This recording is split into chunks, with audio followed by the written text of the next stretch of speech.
I've got my friend's DVD that I borrowed like 6 years ago, so I should probably watch that. You should, and then you should give it back, Liz. He's busy. He hasn't got time to watch it. Neither do you, apparently.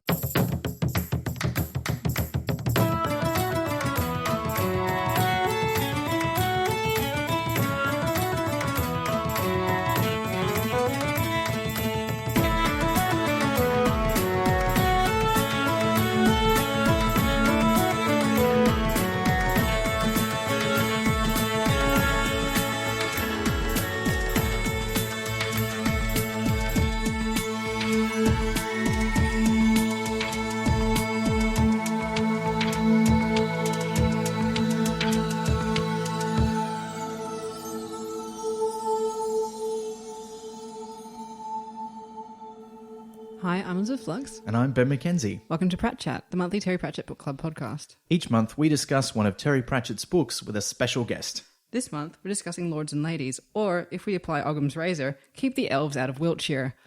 And our guest is writer Nadia Bailey. Welcome, Nadia. Hi. How are you? I'm very well. Thank you for having me. When did you start reading Pratchett?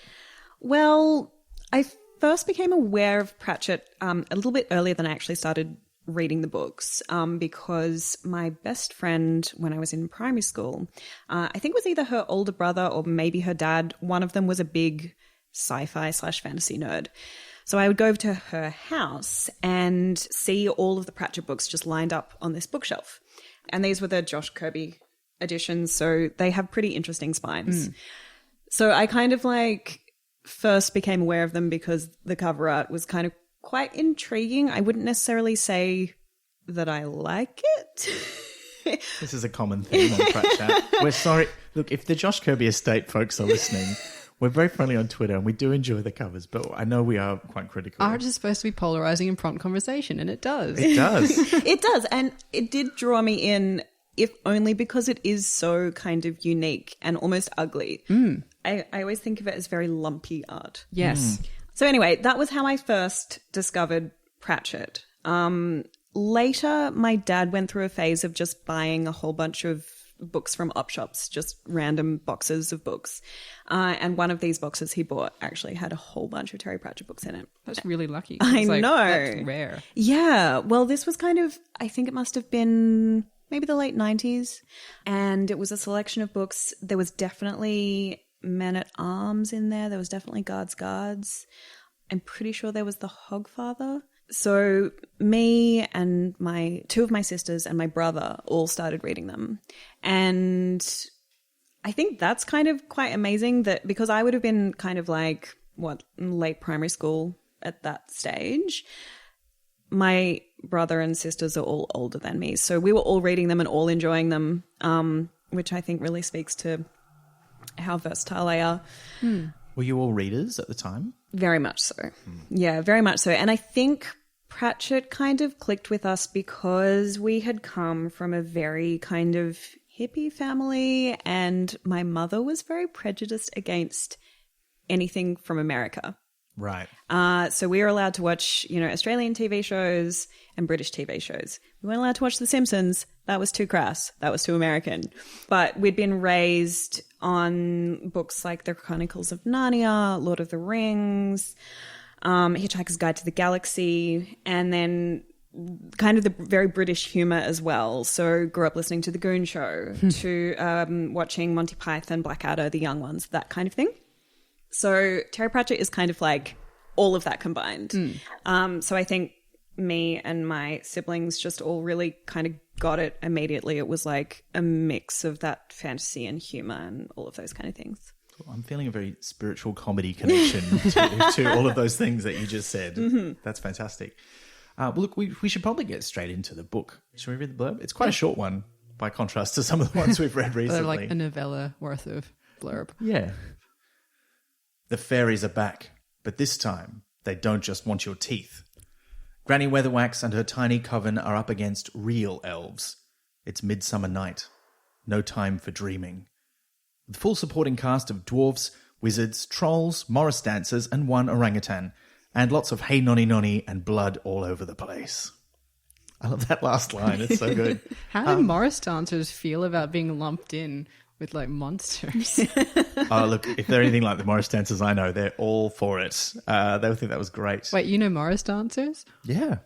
Haven't we discussed this before? Maybe my brain just keeps erasing this information. No, I can't. know. There's Morris dancers in Melbourne, and I know some of them. Yeah, for sure. I was actually going to bring this up later. I too know a Morris dancer. Should I know Morris dancers? Does everyone get assigned one? Like, We can introduce you. okay, good. We can make this happen. All right, I guess we'll get to Morris dancers in a will. bit. But that's not where the book starts. Actually, and I just want to address, like, there's only one mention of tooth fairies in the entire book, but they put it in the blurb. That's a bit weird. Just because the imagery of like them coming for your teeth is so good. And I like the fact that it also mentions fairies, and they almost never call them fairies in the book either. It's always elves, which is an interesting choice of word. But I think probably we'll get to that as we go through. I mean, it's a nod to Midsummer Night's Dream, though, isn't it? Because they call them fairies in that. Is it to sort of underscore that connection? Oh, they get called lots of things. They go by many names. They do, and they mostly come at night. Mostly. All right, we start off in the past, kind of. I mean, after a little bit of a boring, suggestion flimby about, bit, but then it gets interesting. well, It's not boring. It's got jokes, but like I'm always like, get to the stuff. yeah, but also this is the only, certainly the first one. I don't know if it's the only one, but it's the only one I remember that has that author's note. Does your copy have the author's note in the front, where he says like, it helped? You know, you don't usually need to read the other ones, but you kind of need to read. And I'm like, I don't think you do, really. You just need to know they're coming back from a trip away. Did you feel that?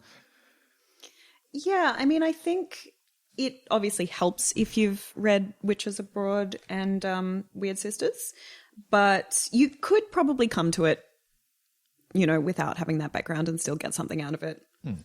Yeah, I mean, I guess the only thing that it really underscores is the letter that becomes a bigger deal at the end. But I mean, you could still get that from context. Yeah, I think so. But yeah, we don't start in the present. We start a little bit before. Well, not a little bit. How early? Like how long 50 ago? years, I think. 50 years, yeah, it says. Yeah, which makes Granny Weatherwax in her 60s or 70s, really, at least. But yeah, we start with a young Esme Weatherwax, which is quite exciting. But they don't tell us that. They call her Esmeralda, and like we know, but It's subtle. and she's being pursued by a suitor through the woods. Yeah, who is also not identified. Yes. But we do find out who he is later. Yes, rather ridiculous. And there's that whole idea about, you want to run just fast enough that they chase you, not so fast enough that you get, which is, look, that's nice and playful. I'm glad it doesn't go to the creepier versions of people following you around, like you see in way too many episodes of Doctor Who written by Stephen Moffat, for example. Like the line, he just followed me around until I agreed to marry him. It crops up in that show more than once. And I'm like, that's not okay. That's the premise of the Notebook as well, isn't it? It's like, I'll hang off this Ferris wheel until you date me. Oh, it's gross. Yeah. That's no good. So, and this is like, we've sort of never really heard that much about her childhood before. I mean, it's sort of referenced in Witches Abroad, where we find out she had a sister, but it's not really explicitly said what happened between them. It's very much hinted at, and you can infer kind of a relationship there, but we don't really find that much out about what she was like. And this book gives us a lot more insight into that. I really like how, can we say who the person is? Yeah. Yeah, so her and Ridcully have like this history, like the Arch Chancellor of Unseen University. And I thought it was kind of quaint how they do literal versions of things like in dating, like the chase, like they literally do that. And then later they're like zapping all over the place, which is again like an analogy for other things. And it's just, I think it's quite, there's a lot of literal things rather than figurative things. And it's also just great seeing Esme when she's young, because obviously we know her when she's older. She's an established witch. Seeing her kind of like just starting out in her witching career and being that kind of much more prideful. I mean, she's still prideful, but like not really having the same grasp on her powers that she does now. And then obviously later on in the book, you get the parallels between her and Diamanda. Yeah. I keep wanting to say Desiderata. It's Diamanda, Yeah. What a great name. Yes. And I like that Lucy Tockley. Yeah, it's that thing where you see her at these two like thin-walled moments, as they call it, and she's making a choice about whether to go deeper into magic, like to choose a power that is that she can feel is probably bad, or to choose the path she goes on, or to choose like a nice life with Ridcully. Like it's the having to choose between being the best in your field or having like a conventional nice life. Yes. I found that interesting as well. And one of the other things I think it paralleled for me is the difference between, and again, the difference between being a witch and a wizard. Because we know that if you're a wizard, you're supposed to give up any idea of having a family and, you know, because you don't want to make sorcerers. That's the whole point behind it, as we've previously discussed. But as a witch, you don't have to necessarily, as we know from Nanny Ogg. But the way that Granny does it, she kind of does. Like she's like, no, if I do this, this is I'm giving it my all. This is all I'm doing. And Ridcully was like, well, I'm willing to give it all up for you, as we find out. He says later in the book. And so, yeah, I thought that was an interesting dichotomy, is that he's supposed to not have this, but he's willing to give up what he's got to have it.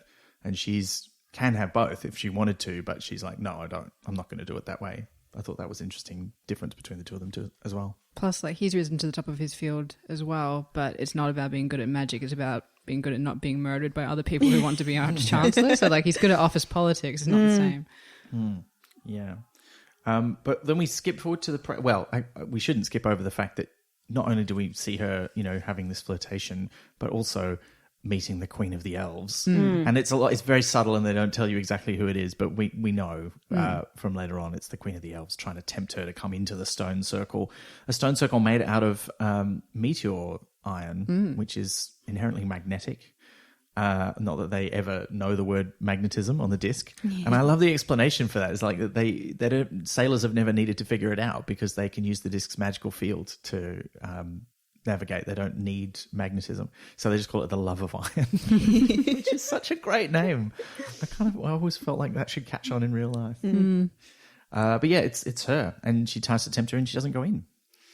Yes. And I think we get a sense of Esme's other big choice in life, which is between being kind of like a good witch or someone who is kind of more obsessed with power for power's sake. And I think that Esme always has that internal struggle because she could be really powerful and she could use her magic for all sorts of, you know, potentially bad or destructive things. And I think that that's an interesting part of her character, is that she's not, you know, she's not a nice witch necessarily. She's right. Yeah. She's got a moral compass that doesn't even need the love of iron. Yeah, that's true.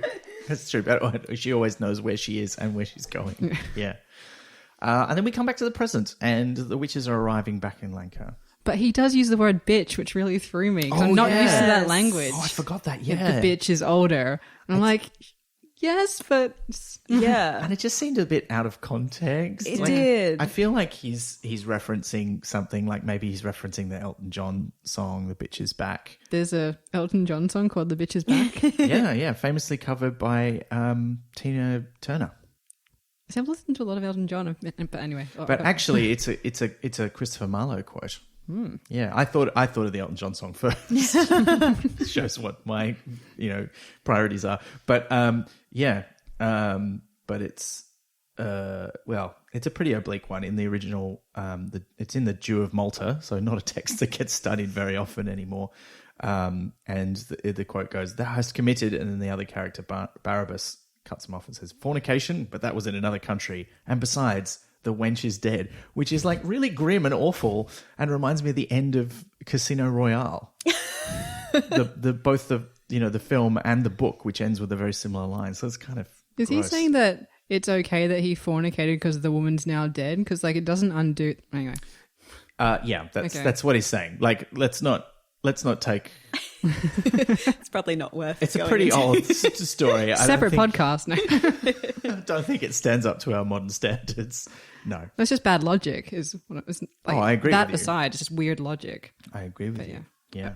But anyway, moving past the bitches. Yeah, the witches arrive home, and we get these nice little vignettes of each of them arriving home and what they do when they get there, and kind of what they have to deal with. Who do we want to talk about first? Maybe Nanny. Yeah. Yeah, it's kind of nice. Yeah, it's very domestic, and like the kids come and greet her, and She terrorizes her daughters-in-law. Yes. She's so mean. She's the cause of housework in other people. I love that. Yeah. And there's that dichotomy where, you know, her own daughters are like wonderful, although she still makes them wait on her. And her sons are like princes to her. And then her daughters-in-law are like, you are nothing to me. That's so harsh. So mean. Yeah, wow. So yeah, I'm a sucker. I think I'm just nailing my colours to the mast. I've always been a real Nanny Ogg fan. She's probably my favourite of the three witches, if you have to choose one. I mean, you don't really want to. But yeah, anything involving her hanging out with her family, I'm a big fan of. See, I like Granny. Yeah. I like Granny. I forgot what she does when she gets home immediately, though, because it's all sort of come into a big blur for me. Well, it's very lonely. Like, it's very solitary, which is how she spends her home life. She just sort of comes home and cleans the cobwebs out. Yeah, all of the animals have kind of invaded her house, and she kind of gently ushers them out. But yeah, it is very lonely, and I think, that's Esme. That's her life. Yeah, because she lives in the witch's cottage that's sort of furthest from the main, the main population centre. And we covered this in Weird Sisters, but yeah, so Nanny Ogg's house is right in the middle of Lancre, the town, the capital. It's not a city, even though it's got a castle. At the centre of Lancre. Yeah, exactly, which really obviously suits her style of witchcraft, whereas Granny's cottage is like out in the woods somewhere, and Margaret's one's kind of near another township, but not in it. So yeah, at least you get that impression. So it's like a metaphor for her state of mind. Oh, because she has a bit of an upsetting. Well, not an because upsetting. She's like a witch and a doctor. Yeah. So she. Yeah. Anyway. A witch doctor. Yes, and the previous. Yeah. And the previous tenants of the house are the same. Like, so that's why they're in two states. Yes, a research witch. But her return home is maybe the most impactful on the story because she very quickly, she goes to see Verence, who there was almost no mention of in the previous book.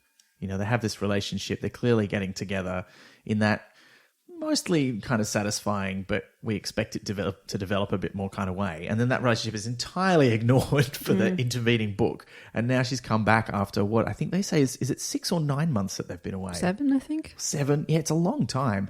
And then they return and there's going to be a wedding. And that's it. Like, there's no... He just knew somehow. Yeah. And there's this great section where he's like having this conversation with himself. Yes, this very one-sided conversation where it's just said, said Verence, said Verence, said Verence. And Margaret is clearly just not saying a word. And it's just so beautifully laid out. Like, it's just, so good. And he's like getting into science and stuff. He's reading the books. He's learning about etiquette. He's learning how a king should act rather than a fool. And he also has a lot of ideas about how Magrat should act as well. So basically it's agreed they're getting married. That's that. Yeah, I think his problem is that he is too reliant on books because he doesn't know what he's doing as a king. And so he's just like, I will follow the instructions to the letter when actually he should just be himself. Yeah, because he'd be very good just like following his mind. Yeah. Plus a lot of people write books. I want to know what would happen to Verence if he read 2 books that had conflicting information. Like, what would he do? Yeah, that's a good question. Implode. Yeah. Yeah. He would probably weigh them up and decide which one he thought sounded better, but then still try and tell someone who already knew what they were doing what to do. And I feel like this is like a weird sort of shift in his character. Like, I never felt like he felt he knew better than other people before, but now he's just I think he's just trying to be helpful when really Lancre just expects their king to sit there and occasionally burn them down or something. And now he's like, no, if I'm going to be king, I'm going to make things better. And let's have a parliament. We don't really, oh, that was great. Yeah, yeah, that's a funny moment. Nobody wants to go and nobody wants to vote on anything. It's like, what's the point of having a king if he doesn't tell you what to do or make decisions for you about the stuff that we don't care about? And now he's sticking his oar into all the stuff where they're like, no, just shut up. Yeah, I thought that was great. But then, look, once everybody gets home, the thing that really tips them off that something's wrong is the crop circles. And I liked the idea of crop circles showing up in things that weren't crops. Yeah, like hair. Yeah. Yes. Red Kelly's head. And it was somebody's porridge. Yeah. And Pusey's watercress. Yeah. He's growing on a flannel. So cute. And I'm like, is that what people do before they had the idea of toothpicks in the glass and the little potato and you get it to sprout? So I never did any of that stuff, so I don't know what was normal for a child. Because there's a lot of like, Pusey does this, I'm like, is that normal child behavior? And he apparently has that deep voice that children sometimes have. I'm like, is that a thing? Because all I could imagine, because like I'm trying to like flick through my Rolodex of children that I've heard the voices of, and all I could do was keep looping back to that video of a cat with a really deep meow. Yeah. My point of reference is normally cats as well. I like that. That's good. This tips them off that it's circle time. And I like that they have a name for it. And we kind of, as we get established throughout the book, there's this long history of witches handing down the information about the danger of elves coming from their world to ours. And that they call it circle time is the time when the two worlds are close together. That's what causes the crop circles. And I was like, what a good reason to have crop circles. But I mean, I'm also a sucker for anything involving elves or the Fae or extra dimensions. So, and when they get mashed together, I got to admit, it's one of my favorite things in fiction when you mash those science fiction ideas of other dimensional beings and, ancient ideas about what elves are or fairies or the Fae or the Tuatha De Danann. And I love it so much. And this book scratches that itch so bad. Oh, I love it.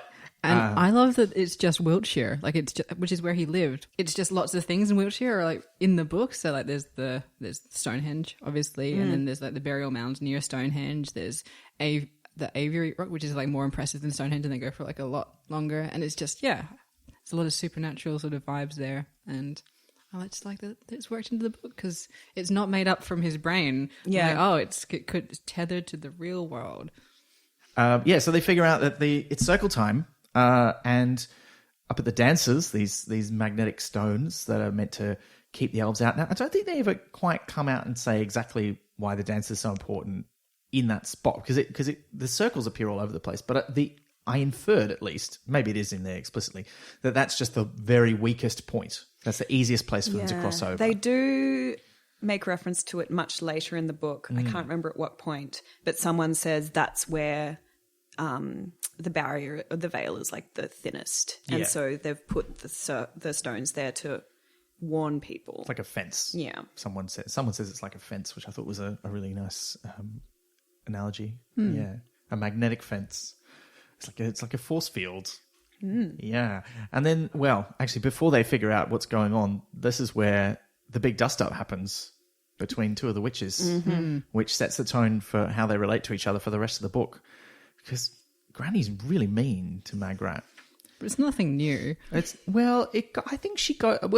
you know what? When I was reading it, and until I got to the end, I sort of felt like it didn't feel quite justified to me because they have this argument during Witches Abroad, right? Where Granny says you're just a silly young gal, and you don't understand what's going on here.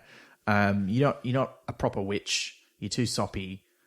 She's just really mean to her about all that stuff. But then they it feels like they kind of sort that out in Witches Abroad. And even though they have their difference of opinion, they at least are getting along. And then the first time something important comes up once they're back, she brings it up again. Wasn't that and even worse? Isn't it because Granny's trying to like shove her into the palace? Like eventually, like she's trying to like push the baby bird out of the nest in a way. Like she deliberately is mean to force Magrat to stand on her own 2 feet and go marry Verence, which is not really standing. Well, I think by the end of the book, like it becomes quite clear she's being super manipulative because she wants Magrat to be in that position and fulfill a certain role and to wear the iron armor and be sort of influenced by the history of being the queen and also to get out of the way, but that she needs her in a particular place at a particular time.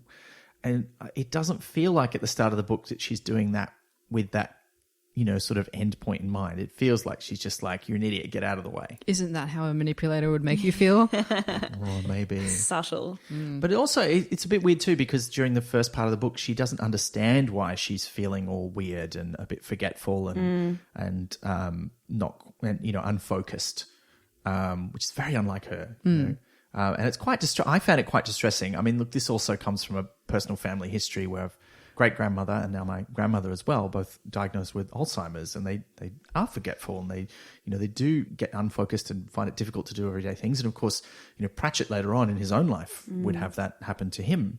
So I wonder if he ever looked back on this and was like, oh, this was a bit prescient. But it is distressing when she's like that. But because she's like that at the start of the book, I found it very difficult to believe she was doing this for such an arch and deliberate reason. It just felt really mean.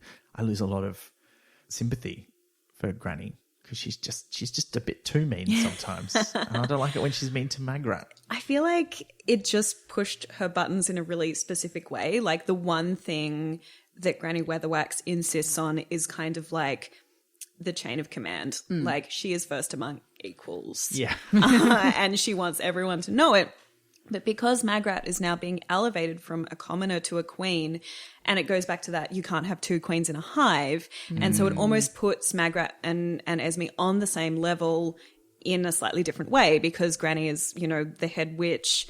Magrat's about to become queen. And so when Magrat comes to her and is like, well, I'm about to be queen, she's like, nah, like, if you have to pick, you can't be a witch and a queen, even though she totally could be. Yeah, and I think she kind of sort of ends up being a bit like that, although not for very long. But I mean, that's a discussion for another book. But yeah, so she sort of gives up witching.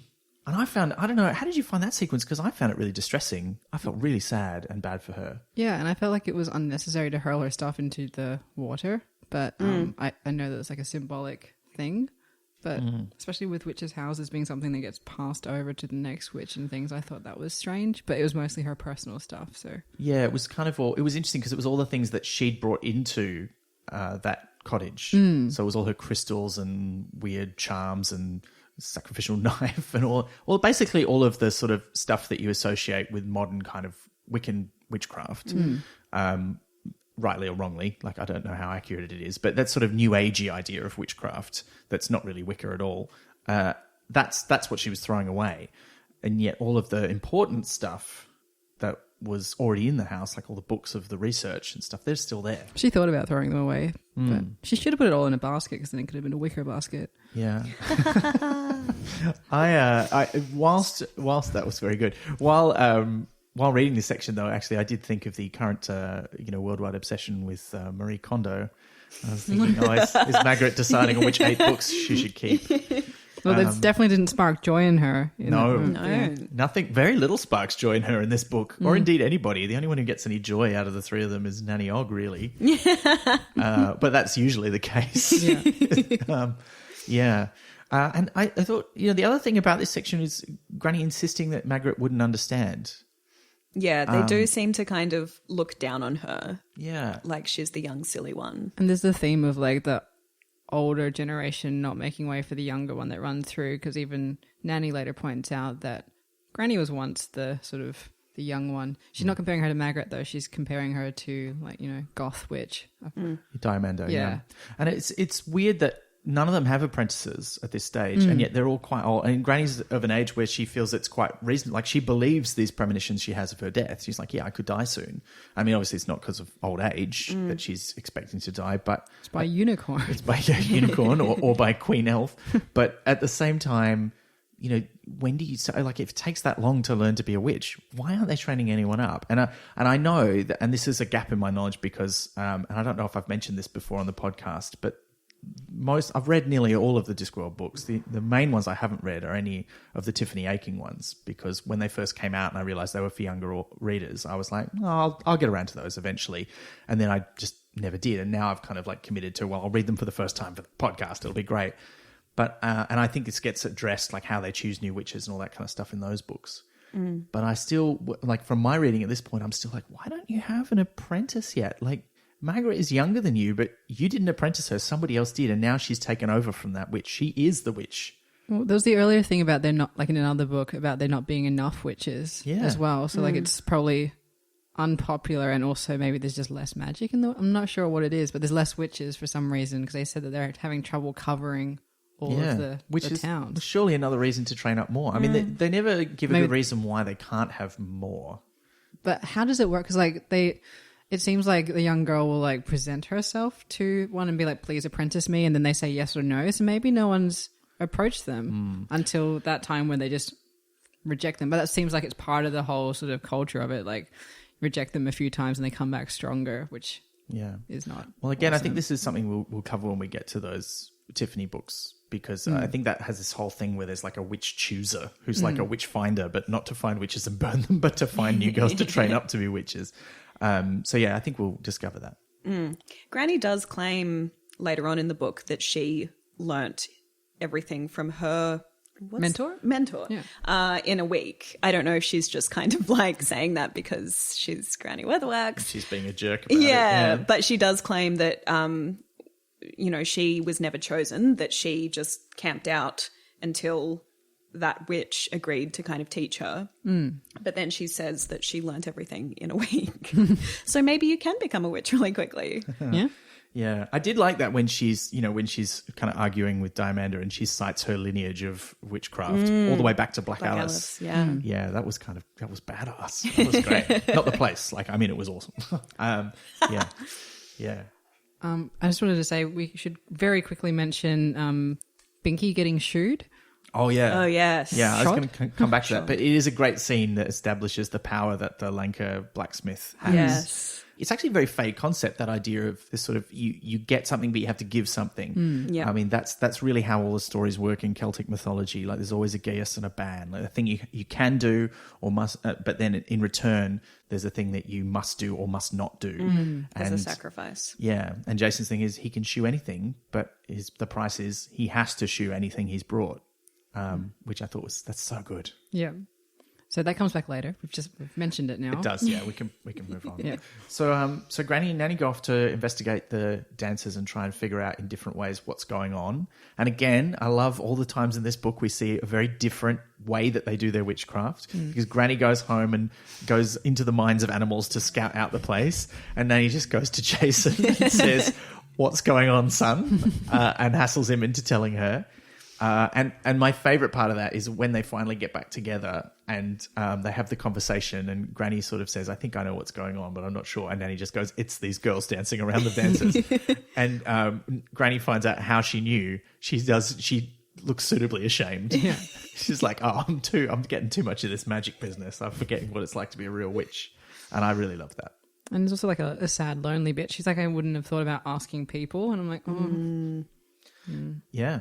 Yeah, she's gotten too obsessed with the borrowing business, which is interesting because in the previous two books, she's so focused on headology and how you win by not using magic. I mean, that's the whole climax to Witches Abroad, is she beats the other witch from Genua by not using magic and using her own magic against her. And now in this book, she's using loads of magic by contrast. So I got to wonder if something happened on their trip home.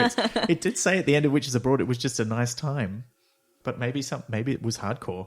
Maybe it's because she thinks she's dying, so she's like, "I'm just going to amp this up."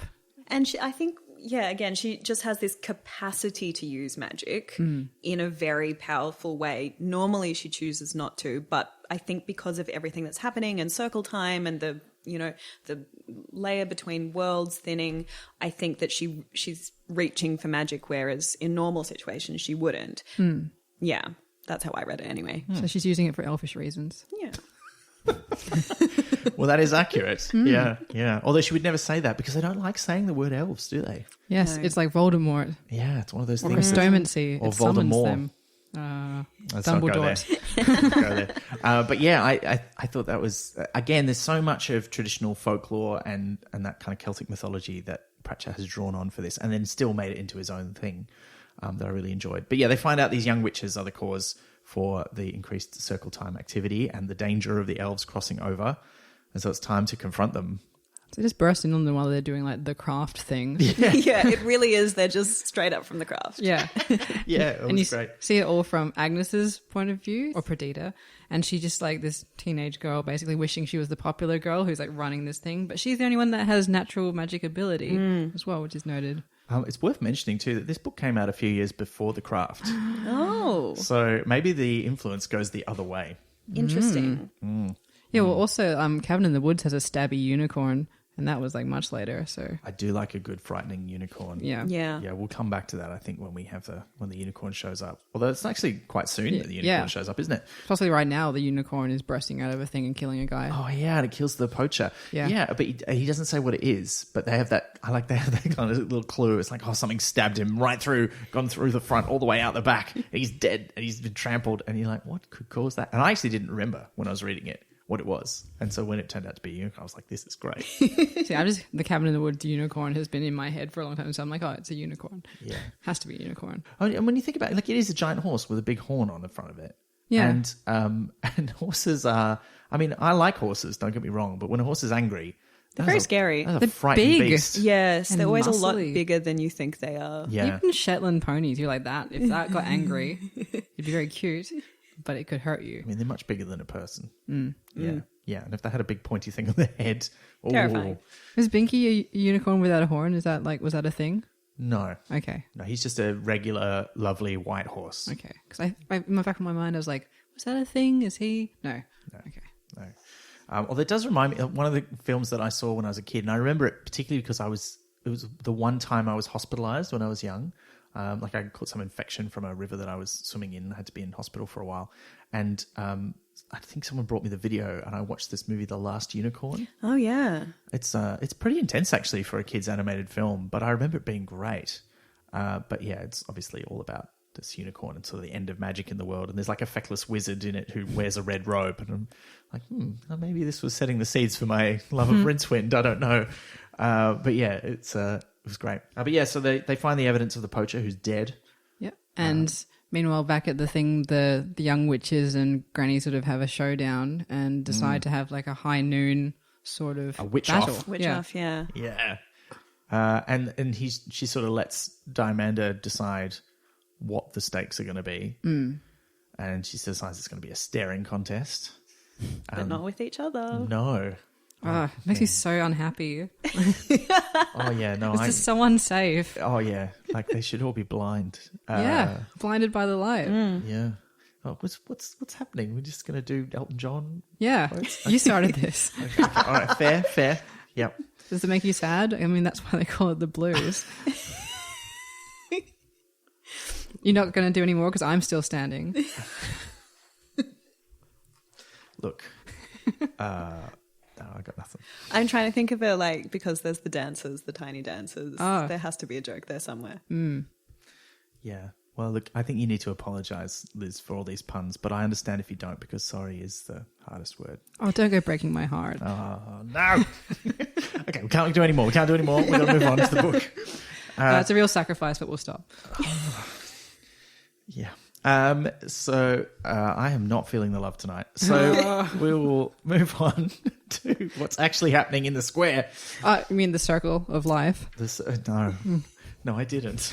I meant the witch off in the square in Lancre. Yeah, but there is a circle in there actually because they that's true. they draw a witch's circle. Yeah, I love that where Nanny's talking to Perdita? Agnes. Yeah. Agnes, yeah. It's hard because they've all got two names. And look, I used to hang out with a lot of... I can't claim that I was a goth, but I used to hang out with a lot of goths in uni. I was a goth. And I enjoyed, I enjoyed the... I did a lot of goth things, like I played Vampire the Masquerade and I went to goth clubs and listened to Nine Inch Nails and The Cure.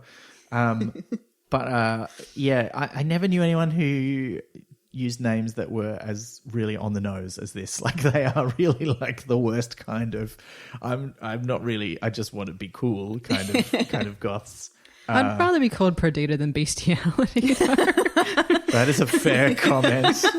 I think that's my favourite footnote in this book, the one about bestiality, Carter. It's So very good. My funny. favourite thing about it is he doesn't use the footnote until the second or third time he uses Yes. his name. I was like, oh, this is just going to be a thing. Like it's just going to creep on by. Yeah. I mean, I remember the story anyway, but yes, the staring contest with the sun. What a stupid idea, but also kind of hardcore. Like I got to give Diamanda props. She's arrogant, but she follows it up. She's got the right level of I'm going to kick your assitude, if that's a term. It is now, I guess. And it's not. I mean, it's been going on for a while. And Margaret makes her way down from the palace because everyone's sort of left to see what the excitement is, and she wants to involve herself, but they know that Granny wouldn't like that. No. And yet, Nanny finds a way, in the nanniest way possible, to kind of diffuse the situation. What beats a son? A grandson. That makes perfect sense. Yeah. And I really liked her explanation that she didn't cheat. Because this is what, first of all, this is what witchcraft is all about, but also neither of them knew it was going to happen. They both just reacted. And everyone's like, well, yeah, like that's the right thing to do. And then when Granny gives her a speech and tells Diamanda off, the townsfolk are all like, yeah, that's what a real witch is like. Yeah. Which I thought was really interesting because one of the things I was thinking as I was reading this book is that nobody really likes Granny Weatherwax. Like they're afraid of her and they appreciate her, but they don't celebrate her or like her because she's mean to everyone. Like she really rules through fear and helps through cajoling. People like Nanny Og. I mean, they are still afraid of her, but they also like Nanny Og. And lots of people like Magrat, but they're not very afraid of her. They don't respect her. So there's this sort of weird continuum, and Nanny Og's right in the middle where she's got sort of like both things happening. So it's just a rare moment where everyone's like, yeah, Granny Weatherwax. Yeah, but they hate millennials more. Yeah. Yeah. Yeah, it's true. And yeah, so she's disgraced. She loses the contest and she has to run off. But where's she going to run to?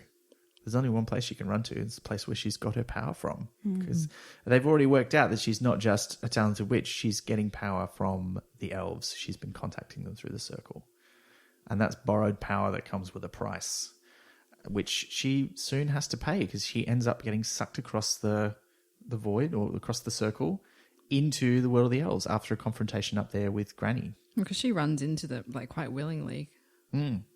Yeah. Which is, you know, and it's a nice parallel to that scene at the start where they're tempting Granny and Granny's like, I don't think so. But Diamond is like, yeah. And I mean, it's also, she's got that rivalry going on where it's like, would she have done that if Granny wasn't there? Yeah, I don't know. Well, she's got something to prove now and nothing to lose, really, because they're saying that her power had been fading as well. Like, so she can't really do anything. She has no choice, she thinks. Yeah, I mean, I think Granny gives her that great choice, though, where she says, like, you know, you've been to a nice school, you got an education, you can read. Like, there's lots of things you could do. You can leave here, you can go and marry well or get a job or whatever it is. You don't have to do this. And then she's like, no, I'm going to do it anyway. And so I don't think you ever really feel that sorry for Diamanda because you feel like she's made choosing. bad choices. She's just like, she's seduced by the promise of power. Yeah. And she's lazy about it too. Yeah. And she doesn't learn from her mistake. Like she's given an opportunity. Like she's told like what you've done is wrong. And you've got the choice to not do it again. And she's like, no, I'm going to do it. I mean, she almost immediately realizes her mistake. So you do feel a bit sorry for her because once she gets into the elf world, she realizes that this is not what she thought it was. I did not feel sorry for her. I'm like, you forced Granny into the circle. Like, you deserve what you get. Yeah. It's cold. Yeah. Well, and speaking of cold, I liked the glimpse we get of the elf world. Like, it's all in snow. I mean, they never really explain why it's snowing there.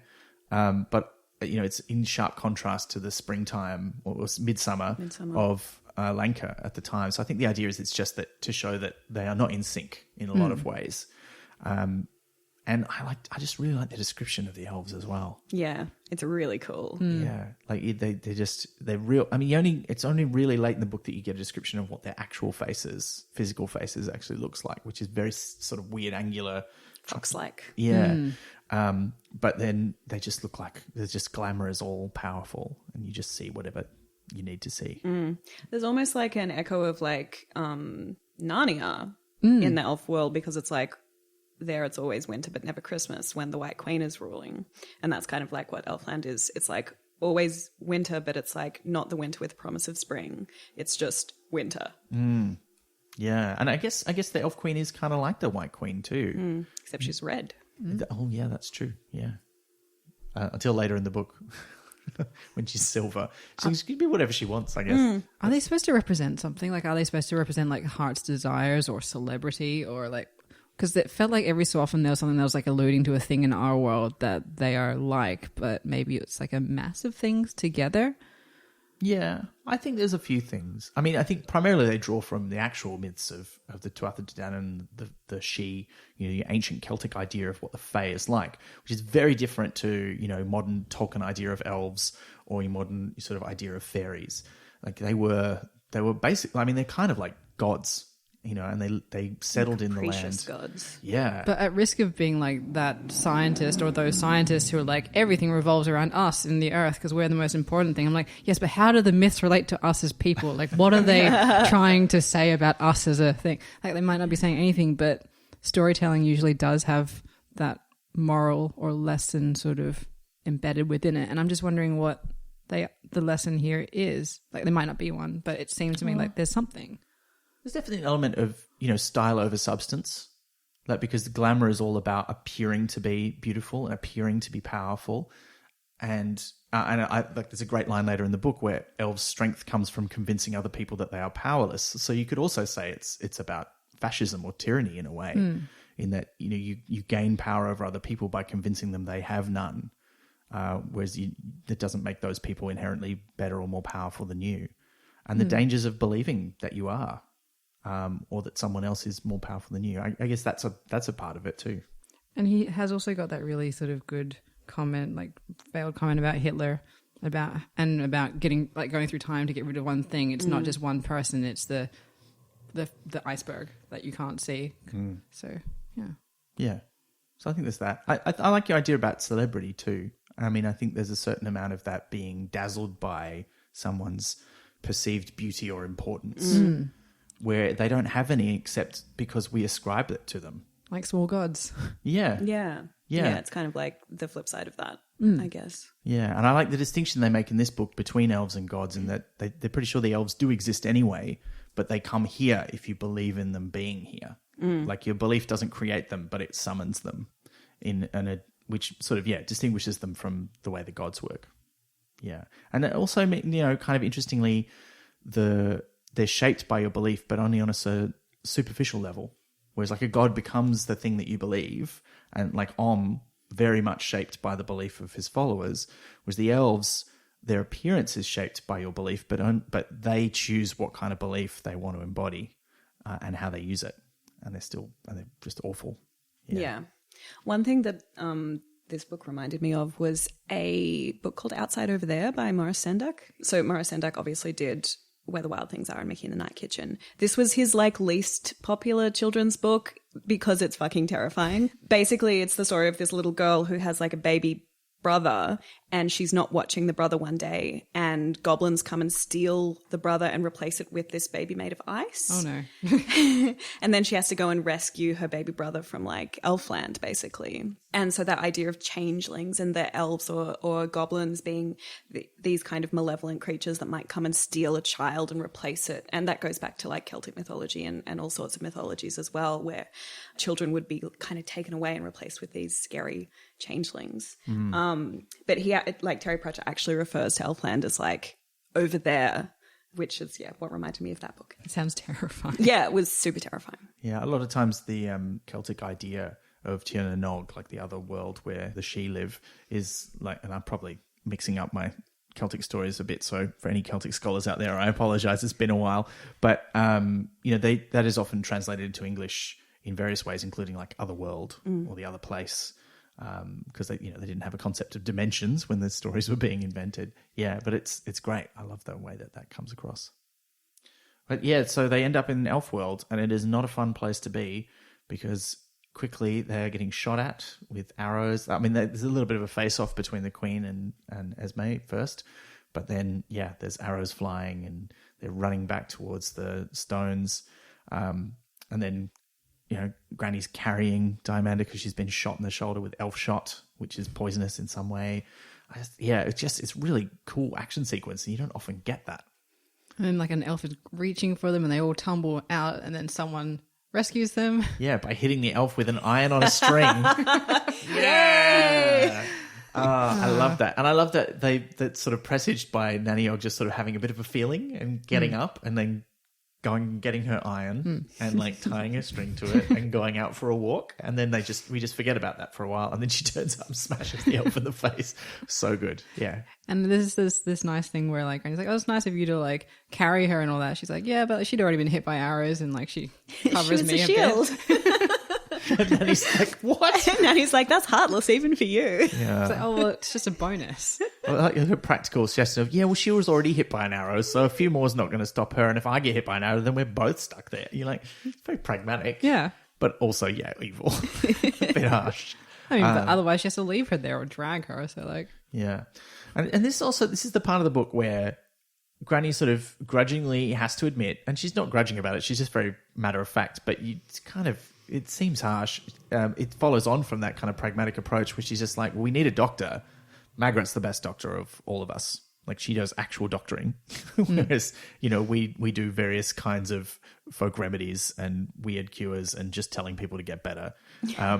And so they take Diamanda and the elf up to the castle, but again, they hide the truth from Margaret. They don't tell her about the elf. They do tell the king. it really threw me that it was breakfast time. Yeah, because I've been up there all night, yeah. I guess. Yeah. Yeah. And it felt weird because we just had the scene where they're having dinner, and then we had the scene where they're having breakfast, and then there's another dinner. Like there's like 3 dinners in that weird long, like sort of, always reminds me of the Michael Keaton Batman film where there's a big long table and they're sitting one end and the other. I'm like, why would you do that? And then they relocate into the kitchen, but they don't do that here. It was a lot of dinners. Yeah. And then they explain it to Verence, as you were saying, but not to Magrat, who is occupied fixing up the girl anyway, giving her penicillin, kind of, putting moldy bread in her wound. Yeah. But Yeah. And then they give some instructions to Shaw and Og as well to make sure that she's like not left alone. There's a long conversation that happens off screen, so to speak, at some point where Nanny Og just downloads all of her elf knowledge into Sean, because in the latter half of the book, when he's talking to Magrat and the other survivors of the elf attack, he is just saying, oh, my mum said this, my mum said that, and he knows everything about elves. And I'm like, it's fairly clear that this is witch knowledge that nobody else believes. But he's a sponge. Like, he hears everything. It's like when the wizards come into town and Ridcully's sort of saying, oh, and they're a fine body of women. Later on, Nanny's like, one of them said I had a fine body and I'm trying to remember who that is. So it seems like Sean, even when he's doing other stuff, is just remembering everything and relaying it to his mam. So I think maybe he just picks up things when you don't think he would. Maybe he's smarter than any of us realize. I mean, who's his dad? We don't know. Yeah. Good question. Yeah, I mean, it could be Mr. Og, but we don't know. But Pretty clear that Nanny's sons don't all have the same dad. well, they have that really nice thing where they're like, oh, well, he died 30 years ago. Aren't you 20? Yeah. They do things differently in the country. Yeah, shush. Yeah, that was great. Can we just do a quick rocketing past like the wizard storyline? Like, we won't need Oh, to yeah. do it. But Because this is about the point in the book where they show up in Lancre. Yeah, so Ridcully and the senior wizards have been invited to the royal wedding, and it's kind of said as a bit of a formality. But because Ridcully spent time there when he was young, he's very keen. Yeah, because this is where we realize he is the young man who was pursuing Esme Weatherwax, and he ends up going. And there's that nice conversation at the table where you see the wizards all, and most of them don't want to go. But he does force a couple of them to go with him. Bursar, that was so sad. Like, it got me in a weird place because he's been having like his anxiety because being around Ridcully is really stressful. He's got his dried frog pills. Yep. And he calls Bursar over and he's like, oh, would you like some time in the country? And he sort of lights up thinking, oh, I'm going to get away from all this. He's like, good, you'll come with me. I always feel really sorry for Bursar. He's probably the character who I feel most badly for. I just think he's very hard done by. Does he become foul Ron because he later says Millennium Shrimp? But I did notice that. And I think it's the first instance of Millennium Hand and Shrimp in the Discworld books. But like, does he sort of get like, I don't know, packaged out and a new Bursar comes in because we don't find out his name ever? No. I think we might find out his name in one of the later books. But like, is it always the same Bursar? Just like, is it always the same patrician until veterinary? Yeah. I think it is supposed to be. I think the Bursar in possibly the first couple of books is a different Bursar because we've established that there's a bit of a time distance between the two. And then, yeah, I think it's always the same Bursar from this point onwards. But he just sort of has spiraled down. And look, I do find reading this now that he is a tragic figure and he is very funny, but also it's a very caricature-y, not very nuanced depiction of like mental illness. Yeah, that occurred to me too. Yeah, and the way that the pills are doled out, and yeah, and also he really needs to be looked after properly. And we almost from this book onwards, we basically never see him in a state where he can actually do his job. What, academia's not looking after his mental health? Hard to believe. What a shock! Oh wow! Oh wow. But on a happier note, the librarian gets invited as well with the promise of books, which don't really come through, but it's nice to have him there. He lures him up there. And Ponder Stibbons accidentally gets himself nominated to go as well. And it's nice to see him now part of the faculty after first meeting him in Moving Pictures, and then he's hanging around in Reaper Man a little bit as well. Yeah, so it feels like the gang is there. We've got the essential. We leave half of them behind because the wizards are obviously a fairly minor part of this storyline. But yeah, it's like when they do an episode of a show in a foreign country, like when they did Castle in England, they didn't take everyone. It would have been too expensive. Yeah, just the essentials. Yeah. Oh, and on the way, we also meet Casananda for the first time. Yes. Because he tries in this book, but in the first, in this book, yeah. And his business card, which is great. Oh, that's one of my favorite bits of the book. Yeah, and I like how they have various jokes about it, but they leave a couple of them for later, which I thought was great. Yeah. But yes, he turns up as a highwayman. I was really expecting like a lowwayman joke because Terry loves doing his jokes about height with the dwarves, and it's like trickle down economics, except like the bad version, because he's been robbed, so he's trying to rob other people like to get back his stuff, and it's just like and he's not official because there's that whole thing where the coach trip is really expensive because it includes the cost of getting robbed. 4/5 of it is that. Yeah, but the wizards are having none of it. Yeah, and there's a lot of things about the wizards in this book that are a little bit weird in some ways, like in terms of how their magic and wizardly magic, more so than the other kinds of magic in the books, really is at the whim of the narrative. Because sometimes the wizards can do as many spells as they like, sometimes they can't do very many at all. Because it's like based off of Shakespeare, they had to make a bunch of dick jokes, so that's kind of what that was. Yeah. And the wizard staff, etc. Yeah. And the foreign version of the hedgehog song. But anyway. Yeah. Yeah. But they get there. I did find it interesting that along the way, when they get held up by the actual highwaymen after they've sort of decided to take Casananda with them, Ridcully fairly, without a great deal of effort, turns one of them into a pumpkin. Whereas in the Witches Abroad, it was a big deal that turning things into pumpkins was really hard, because it wasn't another kind of animal and you couldn't convince someone's brain that that's the shape they should be. And it was only the power of the very rare magic wand that could do it easily. Whereas now he's just sort of like, you're a pumpkin now.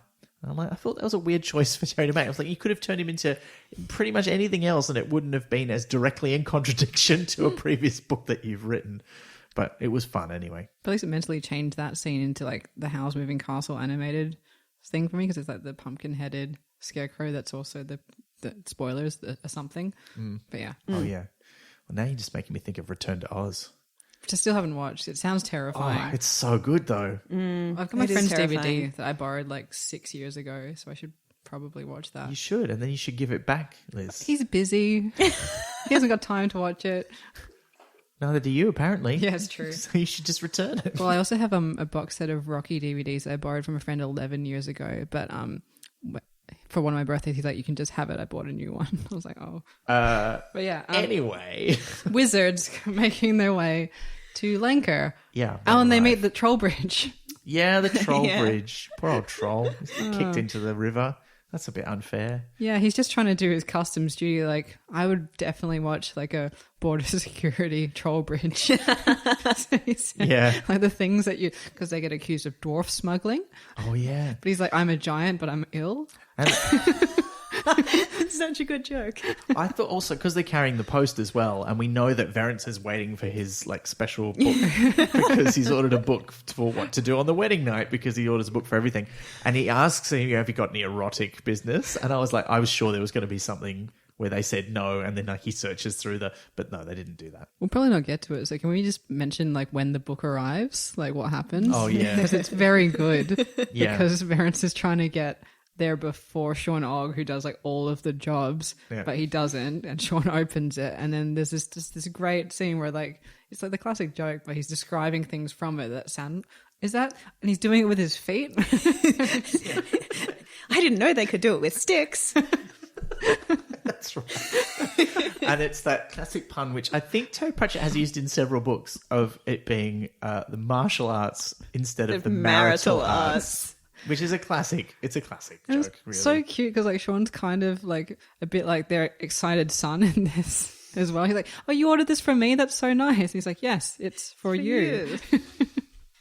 Because he reads bows and ammo as well, so he's really into it.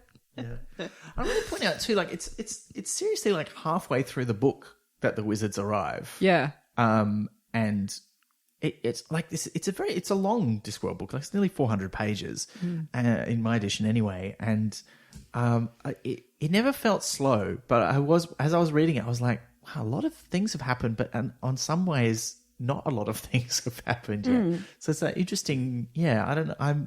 When you think about the story of the book, it's like actually so simple. It's like the lead up to the wedding and then the wedding. Like that's kind of all that happens.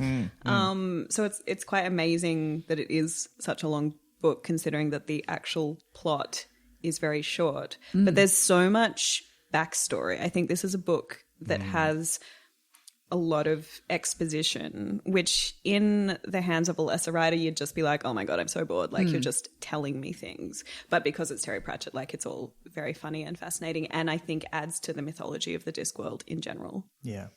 There's a lot of setup for how evil the elves are. And actually we'll get to them arriving shortly, but when they do, I feel like there's a lot of talk about how awful they are, and you don't get to see it that much. There's only a few little things that you see. And I think in this book it's quite effective, but there were a few points where, they're stabbing elves and killing them left, right, and center. And I'm like, but I haven't even seen one do its thing yet. It was like the aftermath. Like you see a lot of the aftermath, and there's also that implied thing where they see the rabbits, like the baby rabbits or something, and they sort of converge on them, and you don't hear what they do, but like it's just... Yeah, I think a lot of the violence that the elves perpetrate happens off screen, so to speak. Like, there's that line about them killing the fish in the ornamental pond and all of that kind of business, and you see the kind of like trail of destruction they've left through Lancre. It's dread rather than like jump scares. Yeah, they don't seem to kill anyone. Like they never hear that any of the citizens are dead, and certainly none of the named characters are killed. And I was kind of waiting for that to happen. I thought, well, surely they're going to kill someone to show how, so we know how awful they are. But I think he actually does a really good job of really communicating to us how evil these creatures are and how different to us their outlook is. But I still felt it was that weird case where I felt like actually the book was fine. It was very satisfying, but at the same time, on some level, I felt like I was missing something out, which is really weird. But but you're right. There's a lot of implied stuff that they do, which really communicates that. The other thing that's happening at this point is that the Lancre Morris men, headed by Jason Ogg, have been given the task of performing the entertainment for the wedding and make a few, very bad decisions about what they're going to do, because they're all very embarrassed by this, so they don't want to rehearse where anyone will see them. So they try going out into the woods, but there's that great line about how you can't, like, it's just thick with like weird beggars and like old washerwomen and like strange frogs that can tell what you're doing or something. Like, and so they end up deciding they're going to rehearse up by the dancers, even though Jason's not convinced this is a good idea. And they fall asleep there after getting a bit drunk. And you just know this is it. This is going to be awful. And the play that they're performing, there's so many jokes about A Midsummer Night's Dream, about the fact that, they're trying to play the rude mechanicals. They don't really know what they are. And they're like, oh, we're supposed to be bad at acting, but then we are bad at acting. And how can we do? Yeah, it's pretty hilarious. It's some of the funniest stuff in the book, I think, the conversation that occurs between all of these Morris men. It's just so funny. Like, they're meant to be artisans. And they're like, what's an artisan? I think it's a kind of well. Oh, yeah, that's right. Yeah. Yeah, it's just hilarious. And then they inadvertently keep saying the gentry and the lords and ladies, and because they're standing right next to the dancers, it calls the elves. Because, well, the playwright has written this, and we know that he's basically channeling Shakespearean ideas onto the Discworld, but he's written this play that's it's not, it doesn't have elves in it, but it is the play that in Shakespeare does have fairies in it. And it's just, yeah, I found that it's all a bit weird, but I liked it very much, the way that it kind of meshed together. It worked well. Sure did. If I do say so, my elf. A groan's as good as a laugh, as they say. I'll get that on business cards. Because they fall asleep, they don't summon the elves immediately. That's going to happen a bit later. So they've decided to do the play outside, because that's a great idea. Yeah. But Margaret, meanwhile, in the castle, has discovered a few things and gotten very unhappy. Because she's sort of trying on... I mean, she's been wandering around the castle having a terrible time realising how boring it is to be queen. And she has to wear brocade. That stuff does not breathe. I like they're sort of talking about like the IKEA instructions of how to put together the bustle. Slot A into tab B. What did they do with all the crap tapestries they would have made? Like, because not everyone would have been wonderful at looming and things. So there have been a lot of gentry who made Really hideous bad tapestries. stuff. Like, what do you do with it? Do you like give it to the servants? Are they Christmas gifts? Do they get hung up proudly? Are they still around? Can I go to a museum of crap tapestries? I feel like most of the tapestries made by actual royalty would have been crap. Like all the ones they hang on the walls were made by actual expert tapestry Weavers. But the crap ones are the ones I want to see. I wonder if there's an exhibition of them somewhere. I really hope there is. And if there isn't, there should be. Well, I think there will be in Lancre Crapestries. Castle somewhere. The crapestries. There'll be a crapestry room somewhere in Lancre Castle because, as It they is very say, large. and they never throw anything away. Yeah. But imagine if it's like your family heirloom as well. Like you've like descended. It's just Really. hideous, like that terrible, like touched up Jesus picture that yes. lady did, but Oh, like yeah. a family precious, and they'd probably be really valuable as well. So You know what this is? Like these things are the Lancastrian equivalent of memes. Right, they just get hung up in people's houses. Maybe they write things on the bottom to illustrate points. or Who like knows? your loom has a typo in its Latin. Like it's just Yeah. But she does meet some of the other staff in the castle, which I really enjoyed. There's Hodges, Yeah. because it's weird. Like there's Sean who does like 90 jobs, and then there's the cook who just does the cooking. There's Hodges who just looks after the, hawks, and then there's the beekeeper. oh, and he's so sinister, but good. He's not sinister. He's awesome. Sinister is probably not the right word. He's just scary in a Yeah, he's kind of formidable. schoolmaster- Formidable. That's the right word. Yeah, Yeah, and he's sort of because he works with bees. and it gives him that sort of aura of authority, Yeah. which means he can talk to the royalty kind of on his own level. It's just like, because I deal with royalty all the time. You're just another queen to me. And I really enjoy like who has bees in this. So like Death has bees, Granny has bees, and this guy has bees. And they're all very important to Yeah. the story. Sherlock Holmes has bees too. Yeah. Yeah. Bees are great. But like if you get bees, does that like make you like a fancy literature person or Death? Look, I hope so. Well, it makes you a beekeeper. Well, assuming that you successfully keep the bees, which is the hard part. Yeah. But yeah, he's a great character. But yeah, she's just sort of a bit bored and annoyed, and gets more bored and annoyed, and has this sort of and there's also she has a handmaiden, Millie, who she's known her whole life, but now sort of curtsies and calls her mom, and she gets there's those moments where Margaret gets quite queenie and says things like, "You stupid girl," and stuff, and then looks at herself and says, "I just called her a stupid girl. That's not okay." Where the sort of import and weight of the job is already starting to change the way that she behaves. And she spends almost no time with Verence. It's because he's off doing husbandry things. Yeah, but not wifey things. But she has a really great conversation with the beekeeper where he explains like two queens can't exist inside a hive. And he also has that really great line about like wasps trying to, like bees will protect the front, but once they're through and into the hive, then bees don't know what to do. Like they will just basically let them overtake. And he has that thing, the line goes, if you're for bees, you're against wasps. Like that's paraphrased, but I thought that was very interesting. Very good. Well, that certainly sums up my philosophy. I really hate wasps. I just really, like, I don't believe in cruelty to animals, but I once trapped a wasp in a glass jar and I just left it there and watched it die. That is some Vorbis level. No, not even a little bit. I just hate wasps so much. So I guess you're 4 bees? Evil. Yeah, I'm very for bees. Bees are great. I'm heavily allergic to them, so I could never keep them, which is a shame. But yeah. Wow, that got really dark. I'm sorry. That's okay. But I was waiting because like they have that scene later when the elves are around and he sprays them with his wasp concoction. Yeah. I was waiting for him to like later come out like a Ghostbuster with all this wasp stuff. But that was his moment. He's like, he doesn't care about anything except for his bees. Yeah, so. He's like, stop fucking with my bees.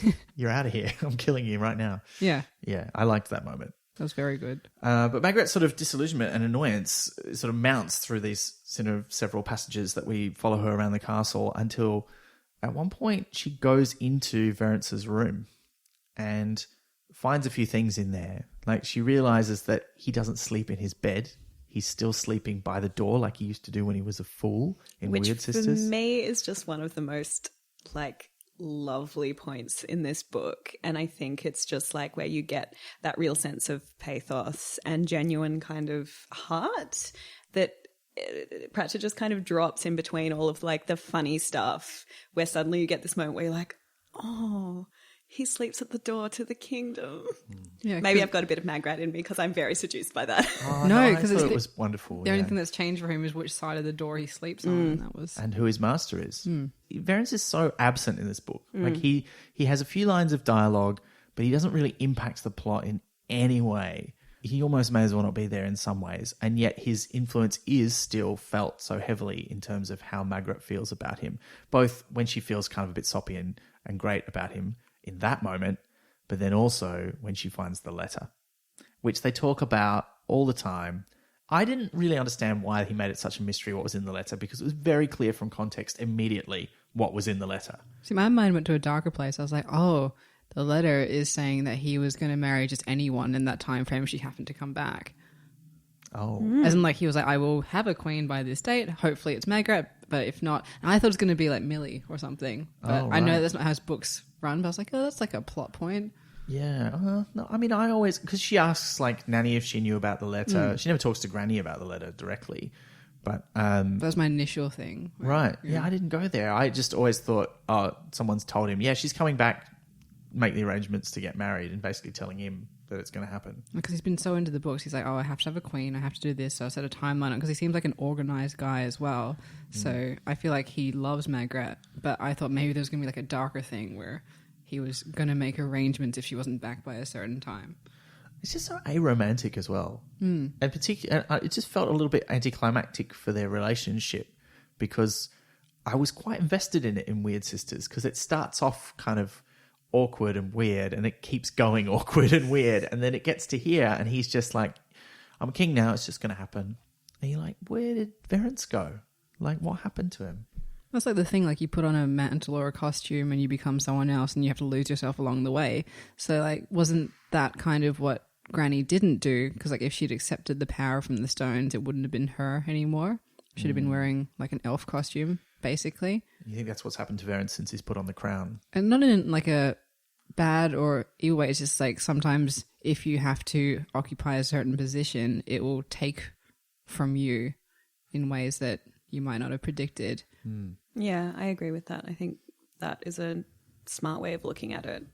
Yeah, and I think he is quite absent, and I think that is why Margaret kind of goes down this path, because she is such a romantic, and you know, she wants the proposal in the rose garden and all of that kind of thing, and she doesn't get it. But at the same time, Granny maybe actually has her best interests at heart in writing that letter, because she's like, Verence and Margaret, they're just gonna like tiptoe around each other forever and never get anything done. So she's like, I'm stepping in to make this happen. She's actually doing it for them. But of course, Margaret feels like her kind of agency has been taken away. Yeah, which it has. Yeah, it has.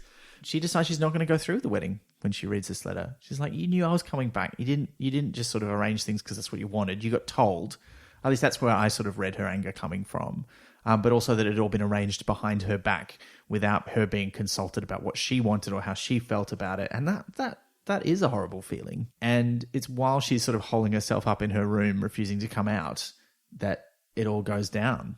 But I thought it was a bit weird that they're having the entertainment and they decide to move the entertainment up to the dancers, because I thought it was supposed to be part of the wedding sort of ceremony, but actually it's just sort of part of the general festivities, because they're having a fair in the town square with like apple bobbing and all that kind of jazz. And they do the performance up there near the dancers. That's what's brought the elves into Lancre. But they turn up, they kidnap pretty much...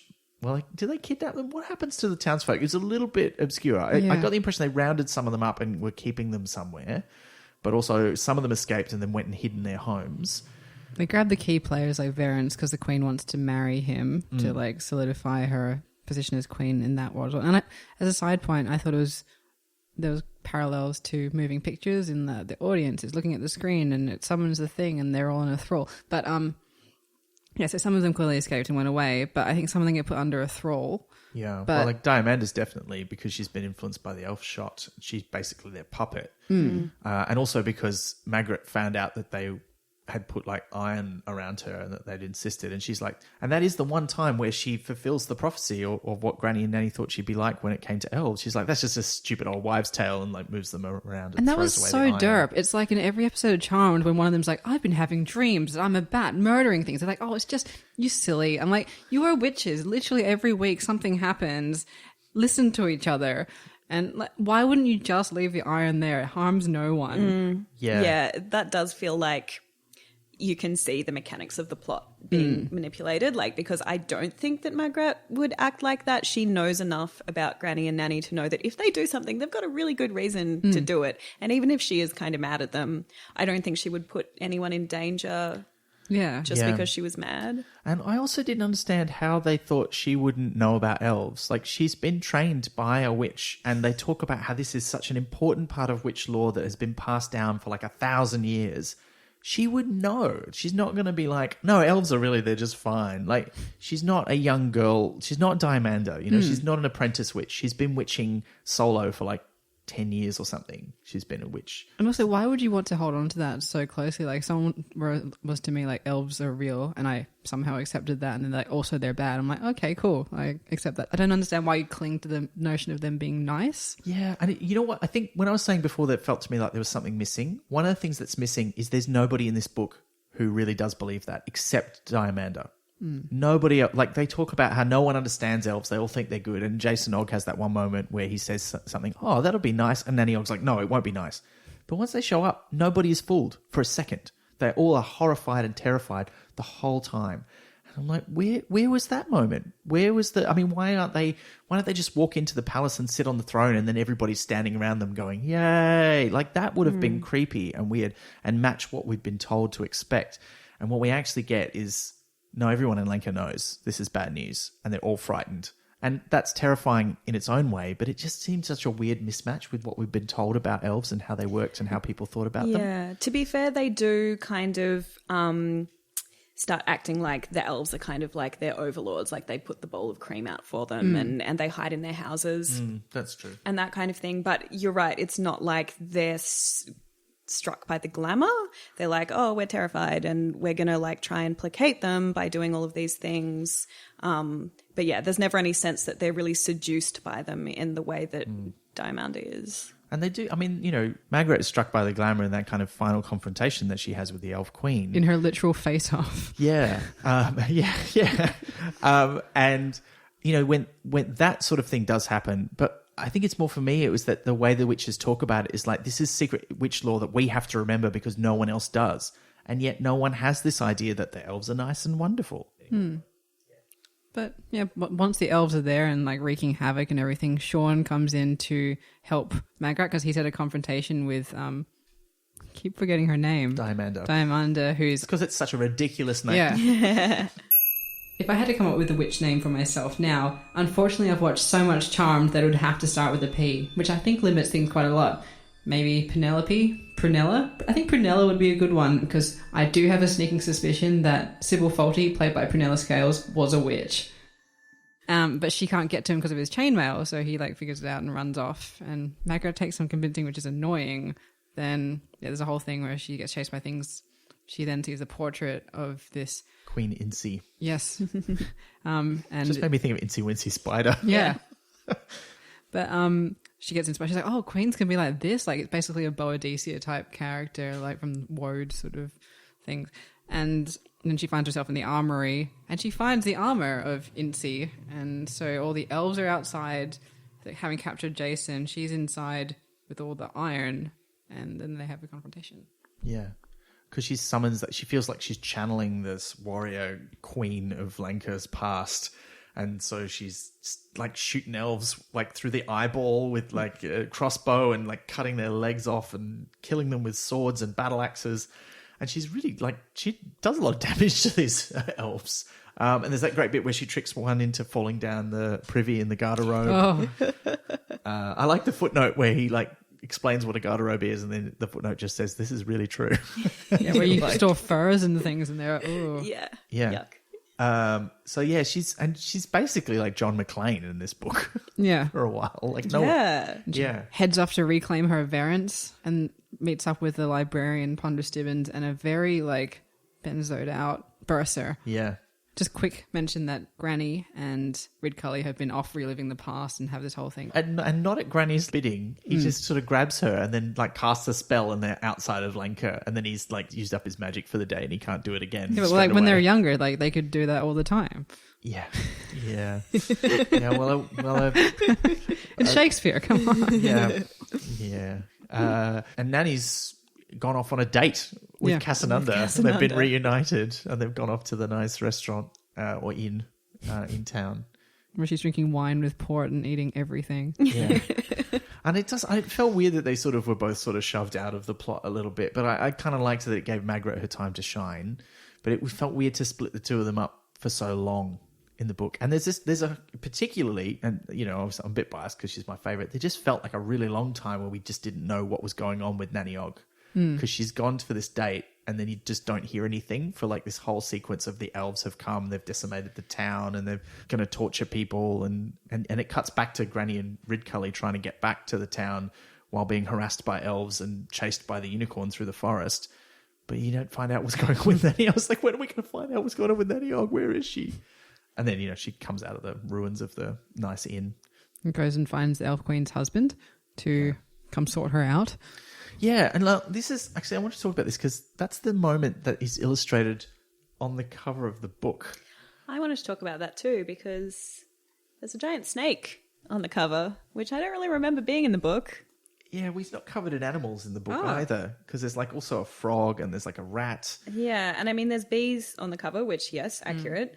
But yeah, I was just really confused by why we have a really prominent giant serpent when that's not in the book. Yeah. Are Adam and Eve elves, and these are them, and the snake is involved in their marriage and fall? Maybe. That's the longest bow so far back that it's snapped. But look, I mean, I also thought it was a really weird choice for the cover illustration because this is something that happens quite towards the end of the book, right? Page 300 or so, It's which so is lumpy. Sorry. more than 3/4 of the way through the book. Yeah, he's very lumpy. very lumpy. It seems appropriate for him in some way. They're all lumpy though, except for the snake. But he's also such a minor character in the book. Yeah. Like, he has an influence on the plot. I got to say, he feels a little bit Unnecessary. redundant. It's like, or you come sort out your missus. Like, Yeah. And yet, you know, he's on the cover. And we don't see what all the elves look like. I mean, maybe that's part of the point. Like, we can't really draw the elves. he also lends to a good color scheme though. Like, he allows for a lot of red. Strong. Yeah. Strong. Yeah. Like, that could be a motivator. I don't know how an artist's mind works. There's all of the dick jokes that go into that part of the book where they describe the barrow as like, there's one long barrow and two round ones. And you're like, well, that's the most blatant dick joke of all.